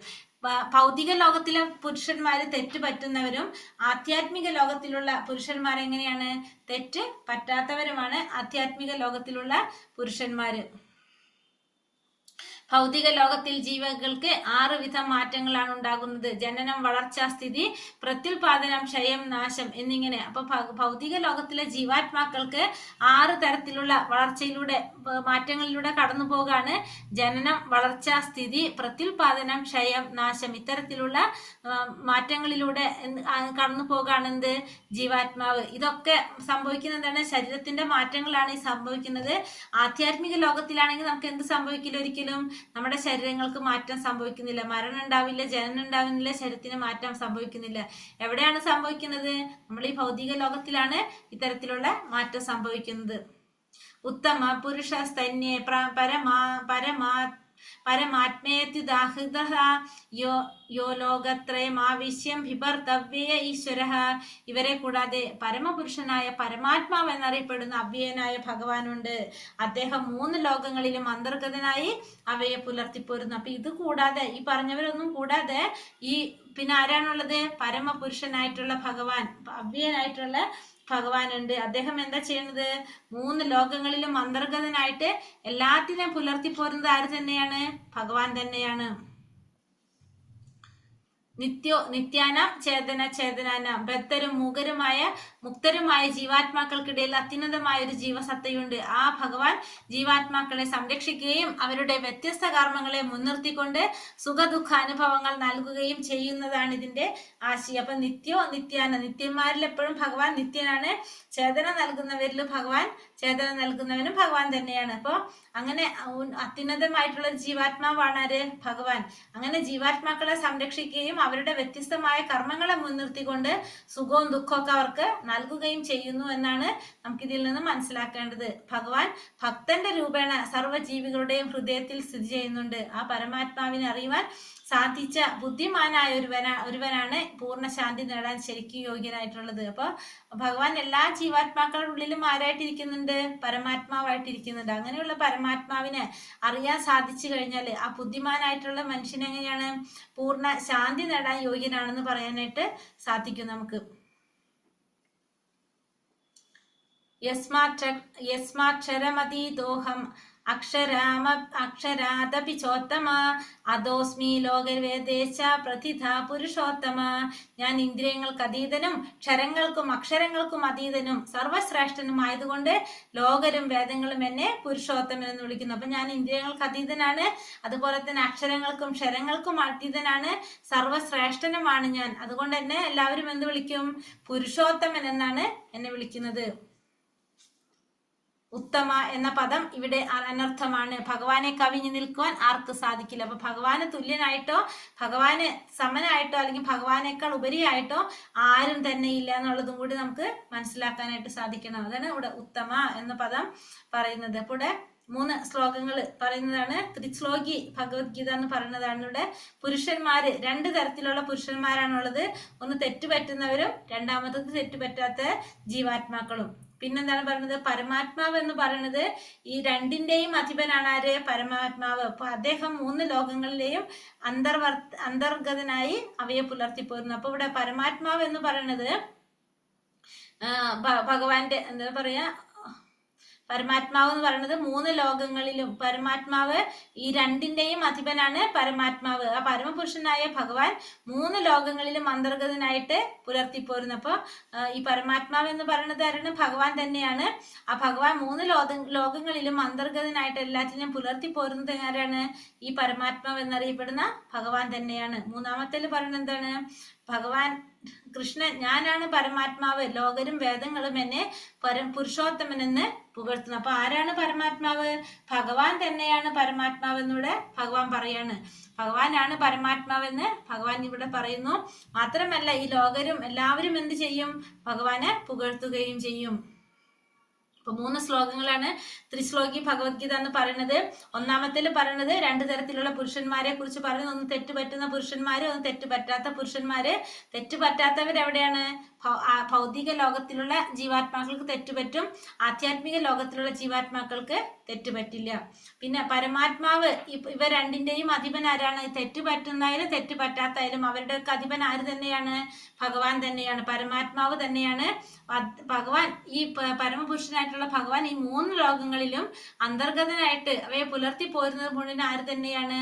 ഈ പരമാത്മാവായിട്ടുള്ള ഭഗവാൻ തന്നെയാണ്. പിന്നെ ഭഗവാൻ എന്താ പറയുന്നത് ഇവിടെ? ഞാനാണ് പരമദിവ്യോത്തമ പുരുഷൻ, ലോകരും വേദങ്ങളും എല്ലാം എന്നെ എന്തെന്ന് പറയാണ്? പരമദിവ്യോത്തമ പുരുഷൻ എന്ന് പുകഴ്ത്തുന്നു. എല്ലാവരും ഭഗവാനെ പുരുഷോത്തമൻ എന്ന് പുകഴ്ത്തുന്നു. അപ്പൊ എല്ലാ ദേവീ ദേവന്മാരും എല്ലാവരും എന്ത് ചെയ്തുകൊണ്ടിരിക്കുകയാണ്? ഭഗവാനെ കാത്തിരിക്കുകയാണ്. അവര് ഭഗവാനോട് ഓരോ കാര്യങ്ങൾ പറയാൻ വേണ്ടി ഭഗവാനെ കാത്തിരിക്കുകയാണ്. എല്ലാവരും ഭഗവാനെ പുരുഷോത്തമനായിട്ട് പുകഴ്ത്തുന്നവരാണ്. എല്ലാവരും ഭഗവാന്റെ നാമം ജപിക്കുന്നവരാണ്, പുകഴ്ത്തുന്നവരാണ്. ഭഗവാനെ പുരുഷോത്തമനായിട്ടാണ് എല്ലാവരും കാണുന്നത്. പുരുഷന്മാരിൽ ഉത്തമനായിട്ടാണ് ഭഗവാനെ കാണുന്നത്. അപ്പൊ ഒരേ ഒരു പുരുഷനേ ഉള്ളൂ. ആരാണ്? ഭഗവാൻ മാത്രമാണുള്ളത്. മറ്റുള്ളവരെല്ലാവരും എന്താണ്? ആസ്വാദകരാണ്, ആസ്വദിക്കുന്നവരാണ് എല്ലാവരും. യോ മാമേവമ സമ്മൂഢോ ജാനാതി പുരുഷോത്തമം സാ സർവവിദ് ഭജതി മാം സർവഭാവേന ഭാരത. എന്നെ പരമദിവ്യോത്തമ പുരുഷനാണ് ഭഗവാനാണെന്ന് നിസ്സംശയം അറിയുന്നവർ എല്ലാം അറിയുന്നവരാണ്. ഹേ ഭാരത, അതുകൊണ്ട് അവർ എൻ്റെ ഭക്തിയുത സേവനത്തിൽ പൂർണ്ണമായും മുഴുകിയിരിക്കുന്നു. അപ്പൊ പരമദിവ്യോത്തമ പുരുഷനായ ഭഗവാനാണ് എന്ന് മനസ്സിലാക്കുക. ഭഗവാനെ ശരിയായ അർത്ഥത്തിൽ ഭഗവാനെ മനസ്സിലാക്കുന്നവർക്ക് എല്ലാം അറിയാൻ കഴിഞ്ഞിട്ടുണ്ട് നമുക്ക് മനസ്സിലാക്കാം. അവർക്ക് ഭക്തിയുടെ സേവനത്തിൽ പൂർണ്ണമായിട്ട് മുഴുകാനും അവർക്ക് സാധിക്കും. അപ്പൊ ഭഗവാനെ എങ്ങനെയാണ്? പരമദിവ്യോത്തമ പുരുഷനാണ് ഭഗവാൻ എന്ന് നിസ്സംശയം മനസ്സിലാക്കുന്നവർക്ക് എന്ത് സാധിക്കും? ഭക്തിയുടെ സേവനത്തിൽ പൂർണ്ണമായിട്ട് മുഴുകാനായിട്ട് സാധിക്കും. അവര് ഭഗവാനെ കുറിച്ചെല്ലാം മനസ്സിലാക്കിയ വ്യക്തിയാണ്. കൃഷ്ണന്റെ ഭക്തിയുടെ സേവനത്തിൽ മുഴുകിയവനെ പരമനിരപേക്ഷ തത്വത്തെ മനസ്സിലാക്കാൻ മറ്റൊരു ആധ്യാത്മിക പ്രക്രിയയും ആവശ്യമില്ലെന്ന് വൈഷ്ണവ പരമ്പര പ്രസ്താവിച്ചിട്ടുണ്ട്. ഭഗവത് സേവനത്തിൽ ഏർപ്പെട്ടതുകൊണ്ട് അയാൾ ലക്ഷ്യസ്ഥാനത്ത് എത്തിക്കഴിഞ്ഞു. അപ്പൊ ലക്ഷ്യസ്ഥാനത്തേക്ക് എത്താൻ വേണ്ടിയിട്ട് നമുക്ക് എന്താവശ്യമാണ്? നമുക്ക് എന്ന് മനസ്സിലാക്കിയിരിക്കണം, ഭഗവാനെ കുറിച്ച് മനസ്സിലാക്കിയിരിക്കണം. ഭഗവാനെ കുറിച്ച് മനസ്സിലാക്കി അതിനു വേണ്ട ആധ്യാത്മിക പ്രക്രിയ അതെന്താണെന്ന് നമുക്ക് പറഞ്ഞിട്ടുള്ളത് ആ വൈഷ്ണവ പരമ്പരയിൽ പറഞ്ഞിട്ടുള്ളത് നമ്മളത് മനസ്സിലാക്കേണ്ടതാണ്. അങ്ങനെ ഭഗവത് സേവനത്തിൽ ഏർപ്പെട്ടുകൊണ്ട് നമുക്ക് എന്ത് സാധിക്കും? ലക്ഷ്യത്തിലേക്ക് എത്താനായിട്ട് നമുക്ക് സാധിക്കും. 100,000 ജന്മങ്ങൾ തത്വാന്വേഷണത്തിൽ ചെലവാക്കിയിട്ടും കൃഷ്ണൻ തന്നെ പരമപുരുഷനെന്നും അദ്ദേഹത്തിനെ സ്വയം സമർപ്പിക്കണമെന്നുള്ള നിലപാടിൽ എത്താത്ത മനസ്സിലാക്കാത്തവർക്കും അത്രയും ജന്മങ്ങളിലെ തത്വാന്വേഷണവും ചെലവാക്കിയ സമയവും പാഴായി പോയത് തന്നെ. അപ്പോൾ ഇത്രയും ജന്മങ്ങൾ നമ്മൾ ഭഗവാനെ കുറിച്ച് അന്വേഷിച്ചും ചെലവാക്കിയും സമയം കഴിച്ചു കൂട്ടിയിട്ടും ഭഗവാൻ തന്നെയാണെന്ന് പരമദിവ്യോത്തമ പുരുഷനെന്ന് സ്വയം മനസ്സിലാക്കാത്തവർക്ക് എന്താണ്, അടുത്തൊരു ജന്മം കിട്ടിയാലും അത് അവർക്ക് എന്താണ്, പാഴായി പോകൽ തന്നെയായിരിക്കും മനസ്സിലാക്കാത്തിടത്തോളം കാലം. ഇതി ഗുഹ്യതമം ശാസ്ത്രം ഇതി മുക്തം മയാനഘ ഏതത് ഭൂത്വാ ബുദ്ധിമാൻ സ്യാത് കൃതാ കൃത്യശ്ച ഭാരത. ഇവിടെ ഹേ കുന്തിപുത്ര, ഞാനിപ്പോൾ ഉപദേശിച്ച ജ്ഞാനം വേദഗ്രന്ഥങ്ങളിലെ അതിരഹസ്യമായ ഭാഗമാണ്. അപ്പൊ വേദഗ്രന്ഥങ്ങളിൽ പറയുന്ന ഏറ്റവും രഹസ്യമായിട്ടുള്ള ഭാഗമാണ് ഞാനിപ്പോൾ ഉപദേശിച്ചത്. ഇതറിയുന്നവർ ബുദ്ധിശാലികളാണ്, അവരുടെ പ്രയത്നങ്ങൾക്ക് പൂർണ്ണത കൈവരാൻ സാധിക്കും. അപ്പൊ ഇതേക്കുറിച്ച് അറിയുന്നവർ എപ്പോഴും എങ്ങനെയുള്ളവരാണ്, ബുദ്ധിശാലികളാണെന്ന് മാത്രമല്ല അവർ ചെയ്യുന്ന പ്രവൃത്തിക്ക് കൂടുതൽ ഫലം കൈവരിക്കാനും സാധിക്കും. ഇവിടെ അർജുനൻ എന്താ വിളിക്കുന്നത്, മയാനഖ, അനഘ എന്നാണ് വിളിക്കുന്നത്.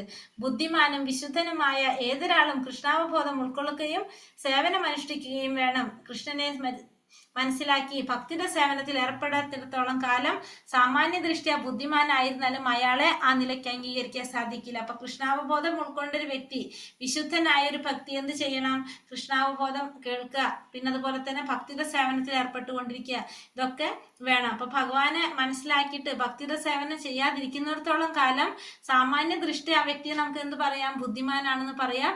പക്ഷെ നമുക്ക് ആളെ എന്ത് ചെയ്യാൻ സാധിക്കില്ല, അംഗീകരിക്കാനായിട്ട് നമുക്ക് സാധിക്കില്ല. ഇവിടെ അർജുനനെ കൃഷ്ണൻ അനഘ എന്നാണ് സംബോധന ചെയ്യുന്നത്. പാപമില്ലാത്തവൻ എന്നാണ് അതിന്റെ അർത്ഥം. എല്ലാ പാപപ്രതികരണങ്ങളിൽ നിന്നും വിമുക്തനായി കഴിഞ്ഞാൽ ഒരാൾക്ക് കൃഷ്ണനെ ശരിക്കും അറിയാനായിട്ട് സാധ്യമല്ലെന്നാണ് ഇതുകൊണ്ട് ധ്വനിപ്പിക്കുന്നത്. എങ്കിലും ഒരിക്കൽ ഭഗവത് സേവനത്തിൽ ഏർപ്പെട്ടാൽ മനുഷ്യൻ സ്വാഭാവികമായി പാപരഹിതന്റെ നിലയിലെത്തും. അത്രമേൽ വിശുദ്ധവും വൈഭവമാർന്നതുമാണ് ഭക്തിയുടെ സേവനം. ഇവിടെ അർജുനനെ ഭഗവാൻ എന്താണ്, മയാനഘ, അനഘ എന്നാണ് വിളിക്കുന്നത്. അനഘ എന്ന് വെച്ചാൽ തന്നെ പാപപ്രതികരണങ്ങളിൽ നിന്നും മുക്തനായി കഴിഞ്ഞ ഒരു വ്യക്തി, കൃഷ്ണാവബോധം ഉദിച്ച ഒരു വ്യക്തിയാണ് അനഘൻ എന്ന് പറയുന്നത്. അപ്പോൾ സാധ്യമല്ലെന്നാണ് ഇതുകൊണ്ട് ധ്വനിപ്പിക്കുന്നത്. അതായത് ഒരിക്കൽ ഭഗവത് സേവനത്തിൽ ഏർപ്പെട്ട് കഴിഞ്ഞാൽ സ്വാഭാവികമായിട്ട് എന്താണ്, പാപരഹിതന്റെ നിലയിൽ എത്തിച്ചേരാനായിട്ട് സാധിക്കും. അപ്പോൾ ഒരിക്കല് ഭക്തിയുടെ സേവനം ചെയ്യാൻ തുടങ്ങിക്കഴിഞ്ഞാൽ സ്വാഭാവികമായിട്ടും ആ വ്യക്തി എന്തായി മാറും, ആ വ്യക്തി പാപരഹിതന്റെ നിലയിലെത്താനും സാധിക്കും. പിന്നെ അത് മാത്രമല്ല എന്താണ്, നമ്മുടെ സ്വഭാവത്തില് സ്വാഭാവികമായിട്ട് തന്നെ മാറ്റം സംഭവിക്കും ആ വ്യക്തിക്ക്. എങ്ങനെയാണെങ്കിൽ ഭക്തിയുടെ സേവനം ചെയ്യുകയാണെങ്കിൽ. കാരണം ഭക്തിയുടെ സേവനം ഭഗവാനെ പോലും എന്താണ്, എന്താ പറയാ, ആകർഷിക്കുന്നതാണ്. ഭക്തിയുടെ സേവനം എന്ന് പറയുന്നത് ഭഗവാനെ പോലും ആകർഷിക്കുന്നതാണ് ഭക്തിയുടെ സേവനം. അത്രയും വിശുദ്ധമായിട്ടും വൈഭവമാർന്നതുമാണ് എന്ത്, ഭക്തിയുടെ സേവനം എന്ന് പറയുന്നത്. അത് ആരുടെ നിയന്ത്രണത്തിലാണ് ഭക്തിയുടെ സേവനം, ആരുടെ നിയന്ത്രണത്തിലാണ് ഭക്തിയുടെ സേവനം, മറന്നോ? ഭക്തിയുടെ സേവനം ആരാണ് നിയന്ത്രിക്കുന്നത്, ഭഗവാൻ തന്നെയല്ലേ, അന്തരംഗ ശക്തി, ഭഗവാന്റെ അന്തരംഗ ശക്തി ശക്തി രാധാറാണിയാണ് അല്ലെ. രാധാറാണിയാണ് ഭക്തിയുടെ സേവനം നിയന്ത്രിക്കുന്നത്. അതുകൊണ്ട് തന്നെ ഭഗവാനെ പോലും ആകർഷിക്കുന്നതാണത്. അത്രയും വിശുദ്ധമായിട്ടുള്ളതും വൈഭവമാർന്നതുമാണ് എന്ത്, ഈ ഭക്തിയുടെ സേവനം എന്ന് പറയുന്നത്. ഹരേ കൃഷ്ണ കൃഷ്ണ കൃഷ്ണ ഹരേ ഹരേ, ഹരേ രാമ രാമ രാമ ഹരേ ഹരേ. വചാകൽപതരൂപേശ്ച കൃപാ സിന്ധോഭ്യവ ച പതിതാനാം പാവനേഭ്യോ വൈഷ്ണവേഭ്യോ നമോ നമഃ. അനന്തകോടി വൈഷ്ണവവൃന്ദ की जय, श्रील प्रभुपाद की जय, गुरुदेव की जय, निताय गौर प्रमानंदे, हरि हरि बोल. हरे कृष्ण. ഹരേ കൃഷ്ണ. ക്വസ്റ്റ്യൻ പേപ്പർ നോക്കാം നമുക്ക്. ഇപ്പൊ ഒന്ന് ലീവ് ചെയ്യാനുണ്ട്, എന്നിട്ട് നോക്കിയിട്ട്. ആധ്യാത്മിക വൃക്ഷത്തിന്റെ നിഴൽ എന്നിൽ സ്ഥിതി ചെയ്യുന്നു, തൃഷ്ണയിൽ സ്ഥിതി ചെയ്യുന്നു. ആഗ്രഹം, തൃഷ്ണയിലാണ് വൃക്ഷത്തിന്റെ നിഴല് സ്ഥിതി ചെയ്യുന്നത്. സകല ജീവികളുടെ ദഹനാഗ്നിയായിട്ടിരിക്കുന്നത് ഏതാണ്, ആരാണ്? ഭഗവാൻ. അഗ്നിയുടെ പേരെന്താണ്? വൈശ്വാനരൻ. വൈശ്വാനരൻ എന്ന് പറഞ്ഞ അഗ്നി. എവിടെയുള്ള ജീവാത്മാക്കൾക്കാണ് തെറ്റ് പറ്റാത്തത്? ആധ്യാത്മിക ലോകത്തിലുള്ള ജീവാത്മാക്കൾക്ക് തെറ്റ് പറ്റില്ല. അപ്പൊ നമ്മളിവിടെ ജനിച്ചാൽ എന്താണ്, തെറ്റുകൾ സംഭവിക്കും. പക്ഷെ ആധ്യാത്മിക ലോകത്തിൽ ഒരിക്കലും തെറ്റ് സംഭവിക്കുന്നില്ല. ഭൗതിക ലോകത്തിൽ ജീവികൾക്കുണ്ടാകുന്ന ശരീരത്തിന്റെ മാറ്റങ്ങൾ ഏതൊക്കെയാണ്? ജനനം വളർച്ച സ്ഥിതി ക്ഷയം നാശം. അർത്ഥം ജനനം വളർച്ച സ്ഥിതി പ്രത്യുൽപാദനം ക്ഷയം നാശം. നാശം. ജനനം വളർച്ച സ്ഥിതി പ്രത്യുൽപാദനം ക്ഷയം നാശം. ഇതാണ് 6 തരത്തിലും മാറ്റങ്ങൾ സംഭവിക്കുന്നത്. ഭഗവാനെ പുരുഷോത്തമൻ എന്ന് പുകഴ്ത്താൻ കാരണം എന്തുകൊണ്ടാണ്? ഇന്ദ്രിയാദികൾക്കും ജനങ്ങൾക്കും അക്ഷരങ്ങൾക്കും അതീതം സർവശ്രേഷ്ഠനുമായതുകൊണ്ട്. അക്ഷരങ്ങൾക്കും അക്ഷരങ്ങൾക്കും അതീതനും ഇന്ദ്രിയങ്ങൾക്ക് അതീതനും ആയതുകൊണ്ട് ഭഗവാനെ പുരുഷോത്തമൻ എന്ന് പറയും. ത്രിശ്ലോകി ഭഗവത്ഗീത എന്ന് പറയുന്ന ശ്ലോകങ്ങൾ ഏതൊക്കെയാണ്? അതിന് മുന്നൊരു കൂടിയുണ്ട്. ഉത്തമ എന്ന പദം കൊണ്ട് അർത്ഥമാക്കുന്നത് എന്താണ്? ഭഗവാനെ നോക്കുവാൻ ആർക്കും സാധ്യമല്ല. ഭഗവാനെ കവയ്ക്കാനായിട്ട് അല്ലെ? ഭഗവാനേക്കാൾ ഉന്നതനായിട്ടോ ഭഗവാന് തുല്യനായിട്ടോ ആരും തന്നെ ഇല്ല. ത്രിശ്ലോകി ഗീത എന്ന് പറയുന്ന ശ്ലോകങ്ങൾ ഏതാണ്? 16, 17, 18. 16, 17, 18. അനഘ എന്ന പദത്തിന്റെ അർത്ഥം പാപമില്ലാത്തവൻ. അത്രയ്ക്ക് വിശുദ്ധമായതും വൈഭവമായതും എന്താണ്? ഭക്തിയുടെ ഭക്തിയുടെ സേവനമാണ് ഏറ്റവും